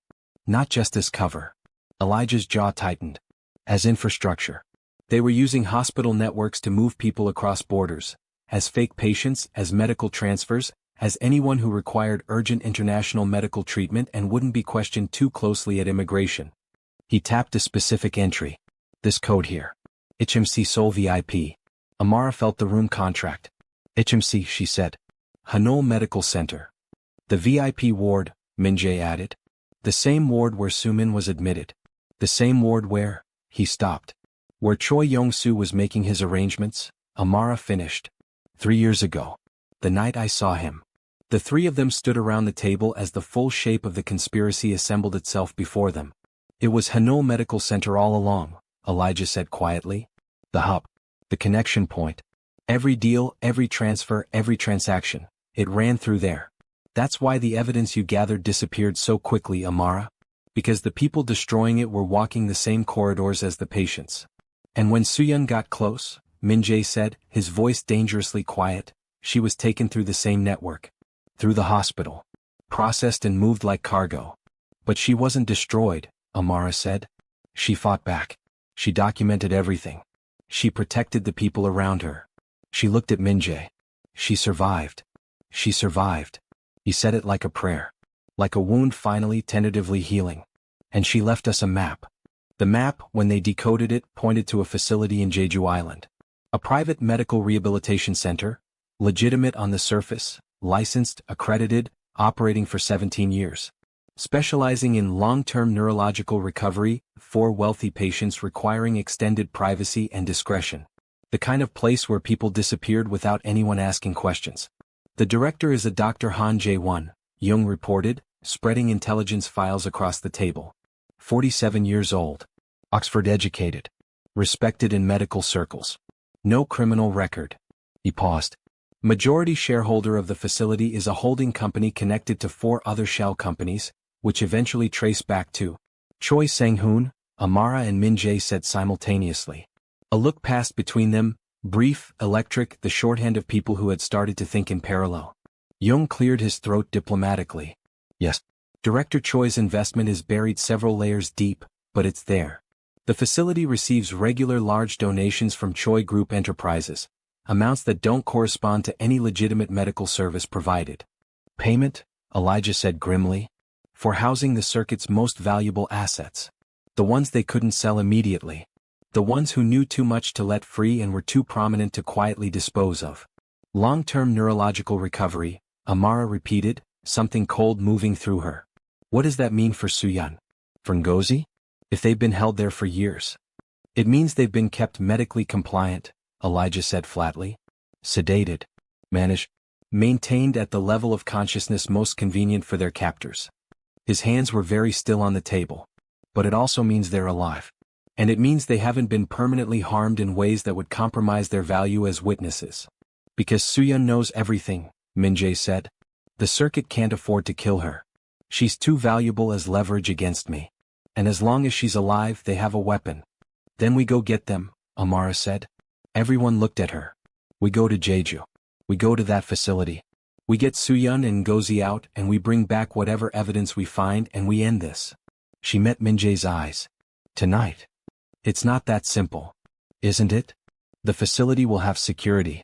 Medical staff who are either complicit or coerced. Director Han, who clearly has knowledge of what's happening and has chosen to participate.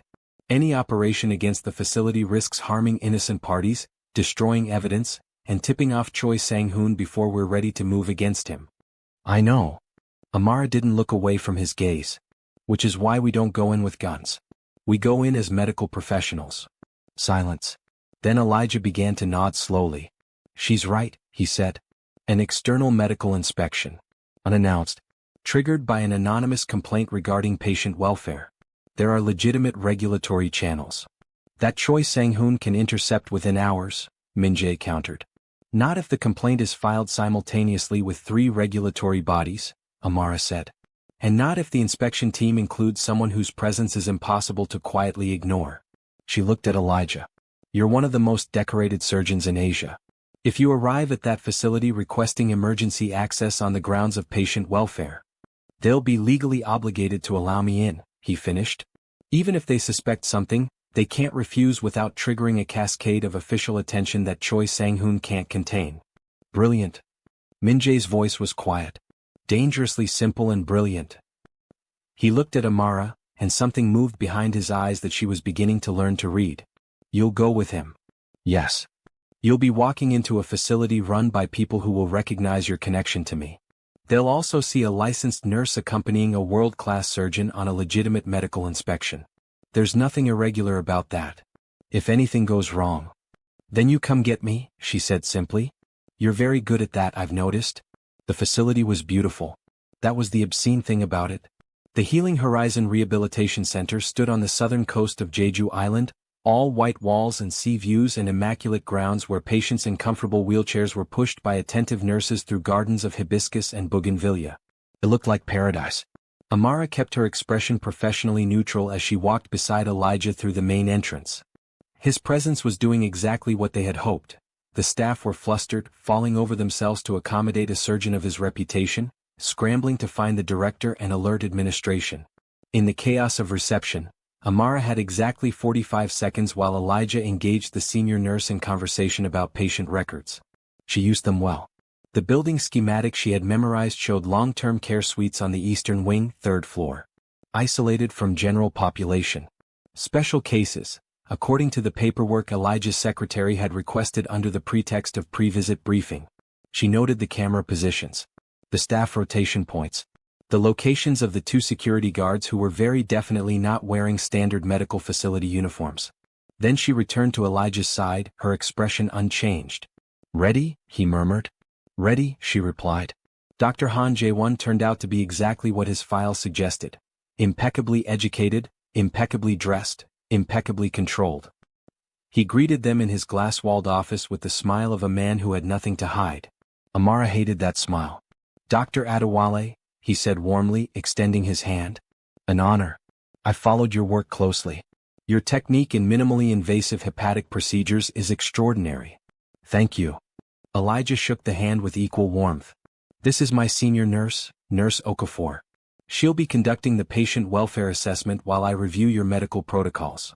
Han's eyes moved to Amara, and for just a fraction of a second, less than a blink, something flickered behind his pleasant expression. Recognition? Uncertainty? Gone before she could be certain. Of course, he said smoothly. We welcome all inspections. Our patients receive only the highest standard of care. I'm delighted to hear it. Elijah opened his briefcase. Then you'll have no objection to us beginning immediately. I have a particular interest in your long-term neurological patients. The regulatory board flagged some anomalies in the admission documentation that need to be resolved before the end of business today. A beat too long before Han replied. Anomalies? Minor discrepancies in the informed consent protocols for sedation management. Elijah's smile remained perfectly professional. Almost certainly a clerical issue. But you know how thorough we must be with these things. Of course. Han's smile had tightened slightly. Allow me to escort you personally. He's going to stay close, Amara noted. Keep us together. Prevent us from separating. She exchanged the briefest glance with Elijah. He gave the smallest possible nod. They had prepared for this. The strategy played out in the hallway outside the patient records room. Elijah stumbled, a carefully planned collision with a medication cart that sent files scattering across the floor. In the resulting confusion, apologies and assistance, Amara simply walked. Not running. Not hurrying. Just walking with the confident purpose of a nurse who belonged exactly where she was. Through a service corridor. Past the laundry facilities. to the elevator that the schematic had indicated served only the East Wing's 3rd floor. Her heart was pounding so hard she could feel it in her fingertips. The elevator doors opened. She stepped in and pressed 3. The East Wing was quieter than the rest of the facility. The difference was palpable. The cheerful efficiency of the public areas gave way to something more subdued, more controlled.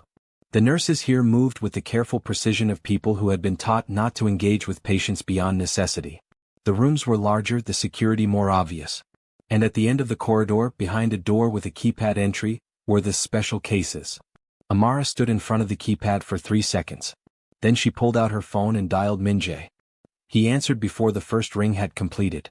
"I need the keypad code for room E7, she said quietly. "Do you have it?" A brief pause. The sound of Young's voice in the background, rapid and urgent. 6843, Minjae said. "Thank you, Amara." His voice dropped. "Be careful. Always." She ended the call and punched in the numbers. The lock clicked open. The room was dim, lit only by the soft blue glow of monitoring equipment. 2 beds. 2 figures. The machinery around them was sophisticated, far more sophisticated than standard rehabilitation equipment. Amara's eyes adjusted to the low light, and her breath left her body in a rush. One of the women was Korean, dark hair fanned against white pillows, her face thin but peaceful in the artificial calm of medically managed sleep. Even in this diminished state, Amara could see beauty in her features and more than beauty, a quality of intensity, of intelligence, that even medication couldn't entirely suppress. Park Soo-yeon. She was certain. The other woman was Nigerian. Tall. Elegant boned even in repose. Natural hair cropped close to her skull in a style that might have been chosen or might have been imposed. A face that, in another life, another world, another version of everything that should have been. Amara knew that face. She had seen photographs. Had listened to Elijah describe her for 3 years. Her laugh, her brilliance, the way she could look at a complex medical problem and find the simple answer no one else saw. Ngozi Adeyemi. Alive. Breathing. Here. Amara moved to the first bed and began the clinical assessment with hands that were steady through sheer force of professional will. Vital signs stable. Pupils slightly dilated, consistent with regular sedation but not with any permanent neurological damage. 4 lines providing nutrients and medication. What are they giving you? She followed the 4 line to the drip bag and examined the label. A cocktail of sedatives and mild neuroleptics. Enough to keep them compliant, present enough to respond to basic stimuli, confused enough to prevent any organized resistance or communication. Not enough to cause permanent harm. They needed them functional. But long-term use of this protocol would leave effects. Memory gaps. Emotional dysregulation. Physical weakness from years of reduced activity. Recoverable, she assessed with the part of her brain that never stopped being clinical. Both of them. Recoverable. She was reaching for the 4 line when the room's lights came on full force. And Dr. Han Jae-won stood in the doorway. He was alone. His pleasant mask had dissolved entirely, replaced by the cold calculation of a man who had just realized his facility was compromised and was now running calculations about how to limit the damage. "Nurse Okafor," he said pleasantly as if they were meeting in the corridor. "You seem to have gotten lost." Amara straightened slowly and turned to face him. "I'm exactly where I need to be," she replied. "I see." He stepped into the room and she heard the door lock behind him. "And does Mr. Kong know where you are? Or does he think you're safely conducting a medical inspection?" "He knows who I am." The confirmation settled over her like ice water. "Both," she said simply. "Clever." Han's expression shifted. "Unfortunately, clever won't be sufficient. This facility operates under protections that your employer, for all his considerable power, cannot override.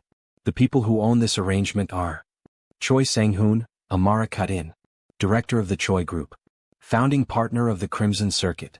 Current protector of a trafficking network that has operated for 6 years with the cooperation of compromised officials across multiple branches of government." Han stared at her. "We know everything," she said quietly. "The journal. The warehouse. The financial records that trace every shell company back to his signature. The testimonies that Soo-yeon and Ngozi have been documenting since the day they were brought here." She kept her eyes steady on his face. "It's over, Dr. Han. The only question is whether you're the last man standing when it falls apart, or whether you make a decision right now that might save some part of your future. You're bluffing. Ask yourself this." She tilted her head slightly. If I were bluffing, would Kang Min-jae have sent me alone into this room? Or would he have simply burned this facility to the ground? A very long silence. The door behind Han opened. He spun around. Elijah Adewale stood in the doorway, one of Han's own security guards unconscious at his feet, his white coat gone, his expression utterly composed. The medical inspection is complete, Elijah announced. I've found several significant violations of patient welfare protocols. I'll be filing my report immediately. He looked at Han with the specific contempt of one doctor for another who has violated everything their profession required of them. Step away from my patient. Han looked from Elijah to Amara to the unconscious guard. Then he stepped away. Soo-yeon woke first. The process was not immediate. It took 4 hours of careful, graduated treatment to clear the sedatives from her system safely, and Elijah worked with the focused intensity of a surgeon performing the most delicate operation of his life. Amara stayed with Ngozi, talking softly, playing music from her phone, African rhythms that seemed to reach beneath the medication's fog and find something that hadn't been entirely suppressed. When Ngozi's eyes finally opened, they were confused and distant. But they focused on Amara's face with the slow, wondering recognition of someone surfacing from a very deep dream. Nigerian, Ngozi said. Her voice was hoarse from disuse but distinctly present. Distinctly her. Yes, Amara said softly. Yoruba? Igbo. A slow smile. Close enough. Amara laughed, a wet, broken sound that was several things at once. When Min-jae arrived at the facility, the operation to secure and contain the staff was already underway. 3 black vehicles. 8 operatives. The systematic, professional dismantling of an infrastructure that had persisted for years behind a facade of healing. He walked through the facility with the concentrated force of someone who had been moving toward this moment for 5 years and was only now allowing himself to believe it was real. Amara met him in the corridor outside the East Wing. The moment he saw her, whole, unharmed, standing upright, something happened in his face that she would think about for a long time afterward. Something that broke through every layer of control he had built, briefly and completely. He crossed the distance between them in 4 strides and pulled her into his arms without speaking. She felt the tremor in his hands as they pressed against her back. Felt the way his breath finally steadied when he held her. Felt the years of tension in his body releasing in increments, like a bow finally unstrung. She's awake, Amara said against his shoulder. Soo-yeon. She's awake. He held her for one more moment, arms tightening briefly, almost painfully, before he stepped back. His eyes were bright. Dangerous. Grateful. Take me to her, he said. The reunion between Min-jae and Soo-yeon happened behind a closed door.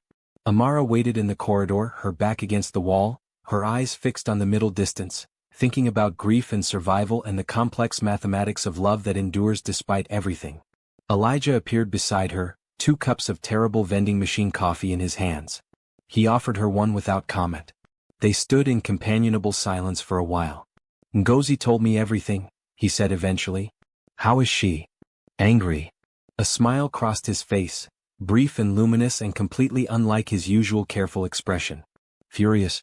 Cataloging injuries, calculating legal ramifications, already planning her testimony. He shook his head. She was documenting evidence the entire time she was held there. Hiding notes in the facility's emergency protocol manuals where no one thought to look. He paused. I keep thinking about 3 years. 3 years while I was searching, and she was 30 meters from the same hospitals I was consulting at. So close. You found her, Amara said quietly. That's what matters. You found her. We found her. He looked at her sideways. You've changed. Has everyone noticed? Everyone who knows you. He sipped the terrible coffee. He's good for you. That's not something I expected to say about a man who kills people. He's more than that. I know. Elijah was quiet for a moment. He was going to give you up, you know. When Han had you in that room. He had 4 operatives positioned to breach the facility the moment you gave the signal. If Han had touched you. He told you that? He told me very little. But a man who has 6 vehicles standing by for a medical inspection isn't planning to let anything happen to the woman inside. He glanced at her. He loves you, Amara. A man like that doesn't do small things. If he feels it, it's everything. She looked at the closed door. Everything, she thought. She was beginning to believe that. Min-jae emerged from Soo-yeon's room 40 minutes later. He stopped in the corridor a few feet from Amara, and for a long moment they simply looked at each other. She told me what you did, he said. Not just today. The warehouse.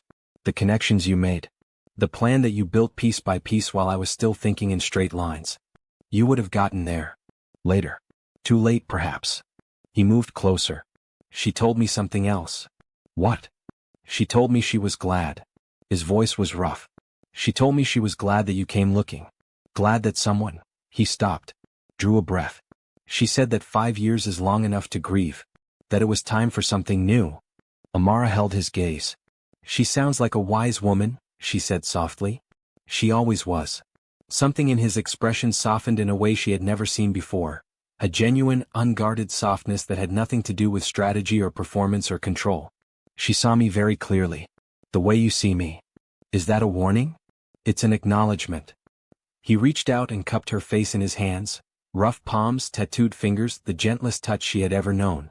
I've been afraid of you since the moment you stood between that guard and Elijah. Afraid of a nurse? Afraid of what you make me feel. His thumbs traced her cheekbones. I built walls because I thought they kept people safe. You walked through them like they weren't there. Like I wasn't frightening. Like I was worth knowing. You are worth knowing, Min-jae. Even knowing everything? Especially knowing everything. He pressed his forehead against hers, and they stood like that in the corridor of a facility that had housed horrors, breathing the same air, carrying the same weight, choosing, both of them choosing, to lay it down. Don't leave, he said quietly. Whatever happens next. Don't leave. I'm not going anywhere, she replied. The case against director Choi Sang-hoon was built in the following 3 weeks with the methodical precision of an architect laying foundations. Soo-yeon's documentation, carefully hidden over 5 years, retrieved from a dozen concealed locations, formed the backbone. Ngozi's testimony, delivered with the organized fury of a woman who had spent 3 years preparing exactly this moment, added layer upon layer of specific, irrefutable detail. The financial records uncovered through the shell companies connected every donation, every payment, every transaction to Choi Group Enterprises. The wall scratches from the warehouse, digitally reconstructed and authenticated, provided the human testimony, names and dates that matched missing persons reports going back 6 years. Elijah coordinated with international medical organizations, whose involvement made any attempt at suppression immediately international news. Amara worked with an alliance of victims advocacy organizations in Nigeria, Korea, and Thailand, creating a network of support that meant no single government could quietly bury what was coming. And Min-jae, still operating in his gray zone between legitimacy and shadow, delivered the package to 3 simultaneous recipients: the National Intelligence Service, the Seoul Metropolitan Police, and 3 of the most respected investigative journalists in South Korea. 1 leak can be contained, he explained to Amara. 3 simultaneous leaks to parties with opposing institutional interests cannot. You've planned this for a long time, she said. I've planned the exposure. The contents changed as we found more evidence. He looked at the carefully packaged files. I always knew this day would come. I just didn't expect. What? I didn't expect to have someone beside me when it did. Director Choi Sang-hoon was arrested on a Tuesday morning. He was leaving his penthouse office when the officers arrived. 16 of them, enough to ensure there was no misunderstanding about the seriousness of the situation. His legal team was there within the hour. His political contacts were making calls before his wrists were cuffed. None of it helped. The evidence was too complete. The testimony too specific. The simultaneous publication in 3 major newspapers of investigative pieces assembled from independently verified sources meant that no official could claim ignorance, and no amount of political maneuvering could pull the story back from public consciousness. By evening, 3 sitting government officials had resigned. The Hanul Medical Center Board had called an emergency session. 17 warrants had been issued across South Korea, Thailand, and China. The Crimson Circuit, deprived of its Korean infrastructure and its political protection, began to fracture at the seams. Dr. Han Jae-won, who had made the decision in that East Wing room to step away from a locked door, provided testimony that closed 3 remaining gaps in the evidence.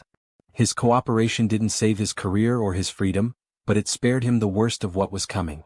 Amara watched the news coverage from the rooftop of the Seoul apartment that Min-jae had given her the use of while everything resolved itself. The city spread below her in its magnificent, complex glory, 17 million people going about their lives, completely unaware of the battles that had been fought in their midst. The people who had been saved. The people who had been returned to themselves. Her phone rang. "Baba," she said softly, answering immediately. Her father's voice came through the connection. warm and deep and carrying all the weight of Lagos, of home, of every memory she had built her life around loving and grieving. "My daughter," he said. "I saw the news. They showed your name. A Korean paper, someone translated it. They said a Nigerian nurse helped expose a trafficking network." Amara closed her eyes. "They gave me too much credit," she said. "They gave you exactly the right amount." She heard him shift, heard the familiar sound of their old house settling around him. "Your mother would have." He stopped. She heard him breathe. "She would have been so proud." "I know, Baba. Are you safe?" She looked out at the city. At the lights coming on as evening fell, one by one, like stars deciding to be visible. "Yes," she said. "I'm safe. And I'm home," she thought, surprising herself with the realization. "Somehow in this city that wasn't mine I found home." Soo-yeon asked to meet Amara privately 3 days after leaving the facility. She was still recovering, physically weaker than she had been 5 years ago, emotionally carrying things that would take years to process. But her mind was razor sharp and her eyes were warm in a way that suggested she had made peace with things that would have broken most people. They met in the temple's garden, sitting beside the lotus pond while koi fish traced lazy patterns in the water. "He told me about you," Soo-yeon said without preamble. Her English was excellent, accented beautifully. More than he usually tells anyone about anything. Min-jae is not someone who shares himself freely. "I know," Amara said. "He changes when you're in the room." Soo-yeon smiled slightly. "I watched him. The way his eyes follow you when you're not looking. The way his hands unclench. He's been clenched for 5 years. Holding himself together. Holding everything together." She paused. "He blames himself for what happened to me. For not protecting me. For not knowing I was in danger until it was too late. That wasn't his fault." "I know. I've told him. But guilt doesn't respond well to reason. It responds to time and love and," she glanced at Amara sideways. "And being shown that there's something worth releasing it for." Amara was quiet for a moment. "I know he's not a good man in the conventional sense," she said carefully. "No."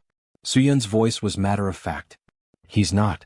He has done things that I pray he can find peace about someday. But I also know that everything he has done, every terrible choice, every act of darkness, was done in service of something real. Loyalty. Protection. Justice in its roughest possible form." She turned to face Amara fully. "Do you love him?" The question was quiet and direct and left no room for evasion. Amara thought about the moment he had pulled her against him in the corridor of that facility. About the warmth of his hands on her face. About the way he had laughed, that barely a sound, almost a smile, and how it had felt like witnessing something rare and precious. About the fact that she thought about him constantly.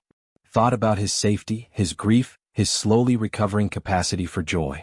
About whether he was sleeping enough, eating enough, allowing himself even moments of genuine rest. When did he become part of my daily architecture? She wondered.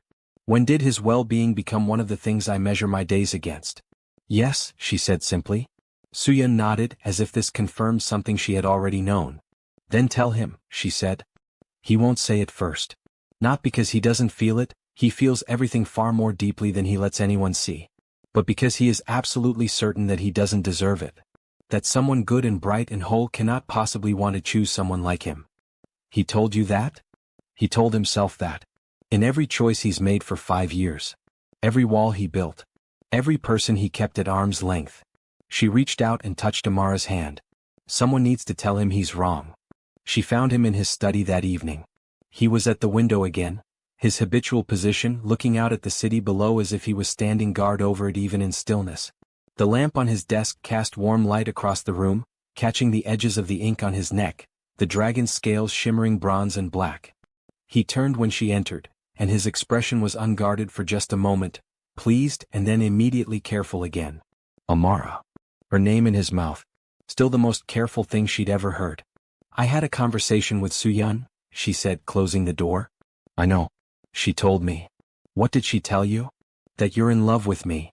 His voice was utterly even. Perfectly controlled. "And that I should stop being an idiot about it." Amara almost laughed. Those were her exact words? Her exact words were considerably stronger, but that was the meaning. She crossed the room toward him. He didn't move, just tracked her approach with those dark eyes, his body completely still. "Is she right?" he asked. "Yes." Silence. "Amara." Something strained in his voice. "I have done things." "I know." Things that cannot be undone. People who. I know. I am not what you deserve. Min-jae. She stopped directly in front of him and put her hand flat against his chest, over the heartbeat she could feel even through his shirt. I am a woman who survived things that should have broken her. Who came to a foreign country and built a life from nothing. Who watched suffering and refused to stop caring. And I am telling you, she pressed her hand harder, that I choose this. I choose you. Broken edges and dark choices and all. I choose you. His hand came up and covered hers, pressing it tighter against his heartbeat. And the walls he had built, 5 years of them, grief-forged and reinforced with every terrible choice and lonely victory, came down. Not with a crash. Not dramatically. But quietly, steadily, inevitably. Like morning arriving. I love you, he said. 3 words spoken in the voice of a man who had almost forgotten how. I love you, Amara. I think I've been falling since the moment you stood between that guard and your colleague and refused to look away. The moment you entered that hospital room and the whole world went quiet, she replied softly. I felt something I didn't have a name for. Now I do. He kissed her. Not with the desperate intensity of before, not the collision of 2 damaged people clinging to each other against the dark. This was something else. Something that knew itself. Something that had been chosen, deliberately, with full knowledge of what it was choosing. Tender. Absolute. Like a vow, she thought. Like the beginning of something permanent. 6 weeks later. The formal hearings began with the testimony of Park Soo-yeon. She sat before the National Assembly Special Committee, calm, composed, wearing a gray suit that made her look like exactly what she was. A lawyer who had spent 5 years preparing the most important case of her life. She spoke for 4 hours without notes. The circuit's founding. The politicians who had provided cover. The officials who had looked away in exchange for contributions to their campaigns and projects. The medical professionals who had traded their ethics for financial security. The corrupt police investigators who had closed missing persons cases before they could reach the truth. Every name. Every date. Every transaction. Every victim. The chamber was absolutely silent throughout. When she finished, she looked out at the assembled faces. Some shocked, some guilty, some ashen with the recognition that their names were about to be spoken. And said simply, I spent 5 years in captivity documenting what I saw. Not because I knew I would survive to present it, but because I refused to let what happened to us disappear. Every person who was taken deserved to be remembered. Every person who was sold deserved justice. And every person who built and protected this network deserves to face exactly what is coming. She sat back in her chair. The silence held for 3 full seconds. Then the chamber erupted. Ngozi's testimony followed the next day. She was as different from Soo-yeon as it was possible to be. Where Soo-yeon was measured and precise, Ngozi was passionate and thunderous, her voice filling the chamber with a righteous fury that made the officials in the front row physically recoil. She described her capture. Her years of captivity. The women she had seen brought in and taken out. The conditions. The medical protocol that had been designed to manage rather than harm them. A calculation of exploitation so cold and rational that hearing it described made several committee members visibly ill. She named the moment she had decided to stop being afraid. The moment Soo-yeon had appeared in the room beside her and said, We are going to document everything. We are going to be the evidence that survives us. I don't know how to calculate what those 5 years cost me, she said, her voice finally dropping to something that filled the room with its quietness rather than its volume. My career. My family's peace. The years I should have spent living. Years I will never recover. She paused. But I can tell you what it gave me. She looked out at the gallery where Elijah sat in the front row, his hands clasped, his eyes never leaving her face. It gave me the knowledge that I will not be erased. That what was done to us matters. That the world will know what happened here and it will change because of it. She folded her hands on the table. That will have to be enough. Amara watched the proceedings from outside the chamber. She had chosen not to testify herself. Her connection to Min-jae was a complication that would have muddied the waters, and the evidence she had gathered had been absorbed into the larger case by legal channels that kept her name at an appropriate distance. But she was there. Witness to every hour of testimony. Every name read. Every face that finally received the acknowledgement of being known and mourned. Min-jae sat beside her. He had navigated the legal aftermath of his own involvement with the careful efficiency she had come to expect from him, cooperating with specific investigations, providing evidence that helped build the case against the circuit while strategically limiting the exposure of his organization's methods. It was a wire to walk and he walked it with his characteristic precision. His lawyer had told him in Amara's presence that charges against him personally were unlikely. Too many of the officials who would need to pursue them are currently more concerned with their own exposure, the lawyer had said. And the evidence you provided was sufficient to ensure that prosecutorial focus remains on the circuit and its protectors. Translation, Min-jae had said flatly, the corrupt protect the powerful until it becomes more advantageous to eat them. That's a somewhat cynical interpretation. All accurate interpretations appear cynical when the truth is unpleasant. In the corridor outside the hearing chamber, during the afternoon recess, Amara stood at the window watching the city when she heard footsteps approach.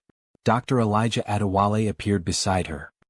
He looked tired but luminous, the particular radiance of someone who had been living with grief so long that relief, when it came, felt almost too large to contain. She thanked me, he said softly. Ngozi, she said. He stopped, collected himself with the visible effort of a man who was not accustomed to being overwhelmed. She said she remembered my voice from videos of my lectures that she'd watched before the conference. She said that when things were darkest, she would sometimes imagine she could hear me explaining something complicated in a way that made it simple. That it helped. Amara put her hand on his arm. She's coming home, she said. Whatever that looks like now. She's coming home. Back to Lagos, he confirmed. Her family is flying in this week. Her mother? He stopped again. Her mother sent me a message. I don't have words for what she said. Then you don't need words. He covered her hand briefly. And you? What does home look like for you now? She thought about her father's voice on the phone. About Lagos evenings and her mother's songs. About this city of 17 million that had become unexpectedly, inexplicably hers. I think, she said carefully, it looks like staying. It happened on a Saturday evening. The temple garden. The lotus pond. Koi fish tracing their eternal patterns in water turned gold by the setting sun. Pine trees standing silent witness to everything. Min-jae had asked her to walk with him. An ordinary request. They often walked in the evenings, navigating the paths between garden beds, talking about nothing in particular or everything at once. Soo-yeon sometimes joined them. Occasionally Young, who turned out to be surprisingly interested in traditional horticulture when not providing security for his employer's increasingly complicated personal life. This evening it was just the two of them. She noticed the stillness in him first. He was always still, but this was different. The particular quality of stillness that meant something significant was happening beneath the surface. She noticed that his hands, normally loose at his sides, were slightly tense. She noticed that he had worn the dark suit she liked, without quite knowing that she liked it, and that his collar was open in the way that made the dragon tattoo fully visible, as if he had decided not to hide anything. She noticed these things and chose to wait. They stopped at the edge of the lotus pond. The light was extraordinary, that specific quality of late afternoon gold that made everything look as if it were being observed through amber, preserved at the precise moment of its own beauty. He turned to face her. And Kang Min-jae, the Shadow King, the man who moved through rooms like weather, who had spent 5 years building walls against everything soft and vulnerable and genuine, went down on one knee. The movement was not awkward. Nothing about him was ever awkward. But it carried something she had never seen in him before. Humility. Real, genuine, earned humility. The acknowledgement that here was something larger than himself. Something he could not control or strategize or protect himself against. Something he simply had to open his hands and hope for. He held out a ring. Simple. Elegant. A diamond set in dark gold. The color of the tattoo ink that marked his skin, the color of the dragon's eye, the color of something both fierce and precious. I have been many things, he said. His voice was low, steady, stripped of every professional affectation and leaving only truth. I have done things I cannot undo. I have made choices that leave marks that won't fade. I am not a clean story or a simple man or the kind of love that looks right on paper. Amara pressed her fingers over her mouth. But I am a man who has loved exactly one woman with everything he had, he continued, and when he lost her, he stopped believing in everything. And then, his eyes held hers. Then a woman walked into a hospital room and refused to be intimidated. Refused to be silent. Refused to let injustice stand because it was easier. And something in him woke up again that he had been certain was dead. Min-jae. I'm not asking you to forget what I am. I am not asking you to pretend the darkness doesn't exist or that my past doesn't matter. I am asking you, he paused, drew a breath. The dragon on his neck moved with the rise and fall of his throat. I'm asking you to stay. To build something beside me. To be the person I am learning to become, rather than the person I've had to be. Tears were streaming down her face, warm in the cooling air. I am asking you to marry me, Amara Okafor. And I am asking knowing that you deserve someone simpler and safer and... Stop. She crouched down in front of him, putting herself at eye level, taking the ring box from his hand. Stop telling me what I deserve as if you're not part of the calculation. His breath caught. You are infuriating, she said. Controlling. Dangerous. You have terrible communication habits and an institutional inability to ask for help when you need it, and you surround yourself with armed men because vulnerability still frightens you more than bullets. She was laughing and crying simultaneously. And I am completely, hopelessly in love with you. All of you. The parts that are extraordinary and the parts that are broken and the parts that are still becoming something new. She took the ring from the box, slid it onto her own finger, looked at it, looked at him. Yes, she said simply. He rose from his knee and pulled her into his arms in one movement, and she felt the entirety of him. The tension finally releasing, the arms that had held everything together for 5 years allowing themselves to simply hold her. She pressed her face against his neck, against the dragon tattoo that had once seemed like a warning and now felt like a familiar landmark. What happens now? She asked against his skin. She felt the rumble of his voice in his chest. Now, he said, we build something. Your organization is going legitimate. Fully. My legal team has been preparing the transition for 6 months. The same financial infrastructure that ran the shadow operations will fund the creation of the most comprehensive victims support network in Asia. He pressed his lips to her temple. Soohyun is going to lead it. She says that after 5 years of being trapped in darkness, she would like to spend the rest of her life creating light. And you? I am going to invest in technology companies and argue with my board of directors and try very hard to become a man worthy of being called your husband. Pause. I may not always succeed. I know. I will always try. I know that too. The sun had finished setting, leaving the sky a deep and luminous violet. The first stars appeared. The lotus pond reflected their light in trembling fragments. Soohyun appeared at the garden's edge, and even from across the water, Amara could see her face.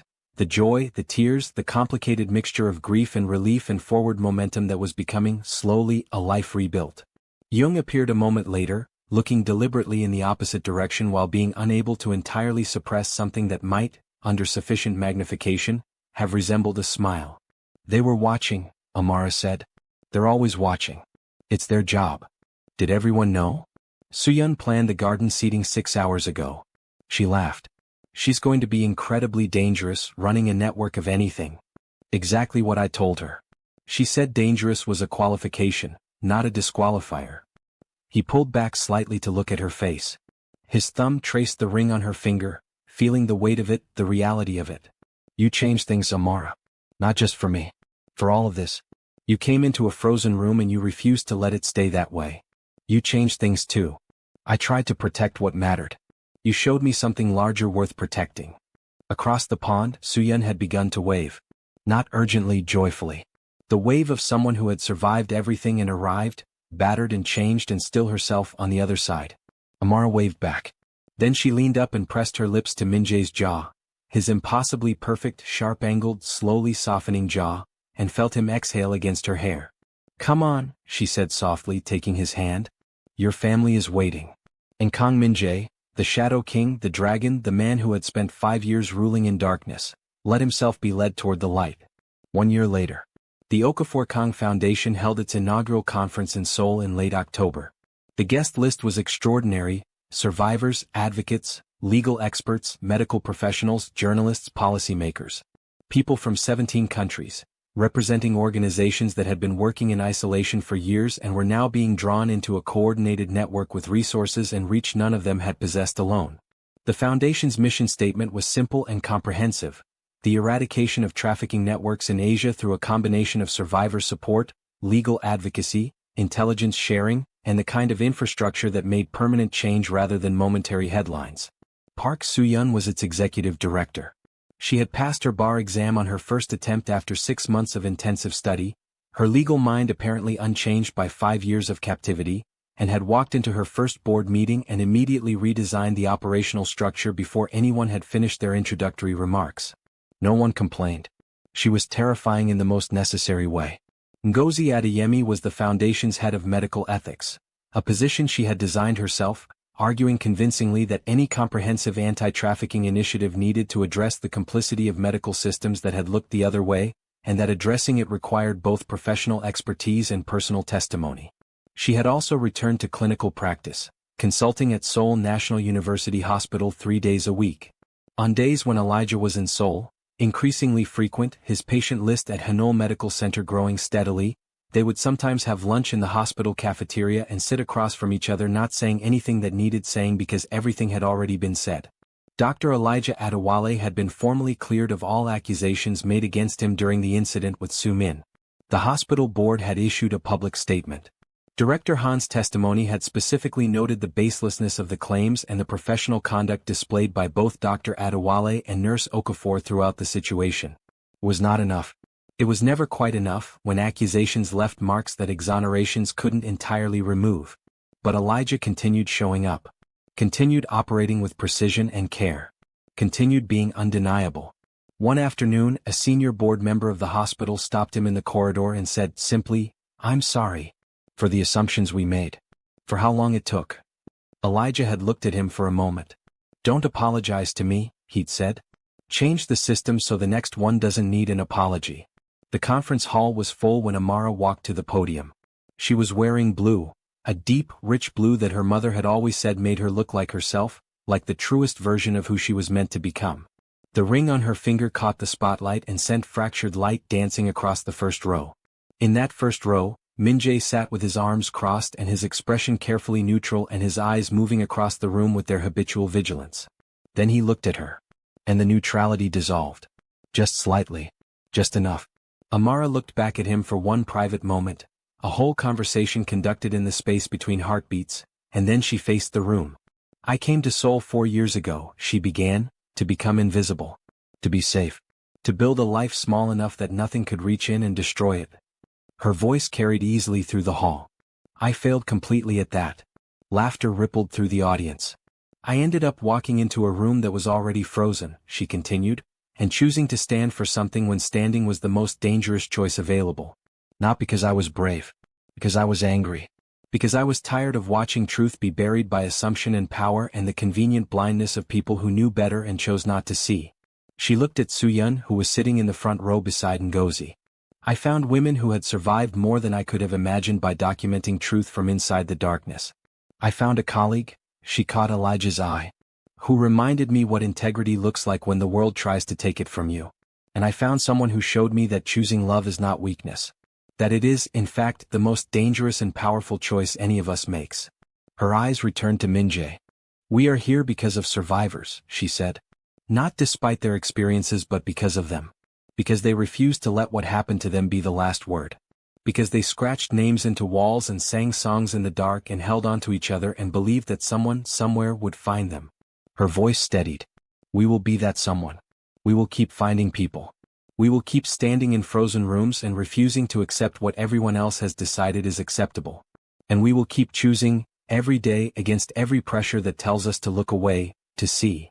She stepped back from the podium. The applause began. Later, in the evening, after the speeches and the introductions and the careful business of building something meant to last, Amara found a quiet corner of the conference center's rooftop terrace. Seoul spread below in every direction. Lights and movement and the constant, extraordinary energy of a city too alive to be entirely understood. She stood at the railing and let it wash over her. Min-jae appeared behind her. His arms came around her waist and she leaned back against him, and they stood together looking at the city. "How does it feel?" he asked. "Like the beginning of something." "It is." "Are you scared?" Pause. Then quietly, "Yes." She turned in his arms to look at his face, that face she had memorized by now, every angle and line and the way the left side of his mouth curved fractionally more than the right when he was genuinely amused. "Good," she said. "That means it matters." He pressed his lips to her forehead. She felt the warmth of his hands through the fabric of her dress. Felt the steady beat of his heart. Felt, in the particular quality of his stillness, that the tension she had been so aware of in the beginning, the coiled, vigilant, never-resting tension of a man who had been at war with the world for years, was finally, slowly becoming something softer. Not gone. Not entirely. Some battles leave marks that don't fully fade. But resting. Trusting. "Oh. What did your father say?" Min-jae asked. "When you told him?" She smiled. He said he wanted to meet you before he agreed to anything. I'll go to Lagos. He'll test you. He has opinions. Strong opinions. I have survived considerably worse than a father with opinions. Not like his. She looked up at him. He'll love you. Eventually. After the interrogation. How long did the interrogation take with your previous? Let's not finish that sentence. The corner of his mouth curved. Fair. She reached up and touched the dragon tattoo where it crested his neck, tracing the scale she had come to know by heart.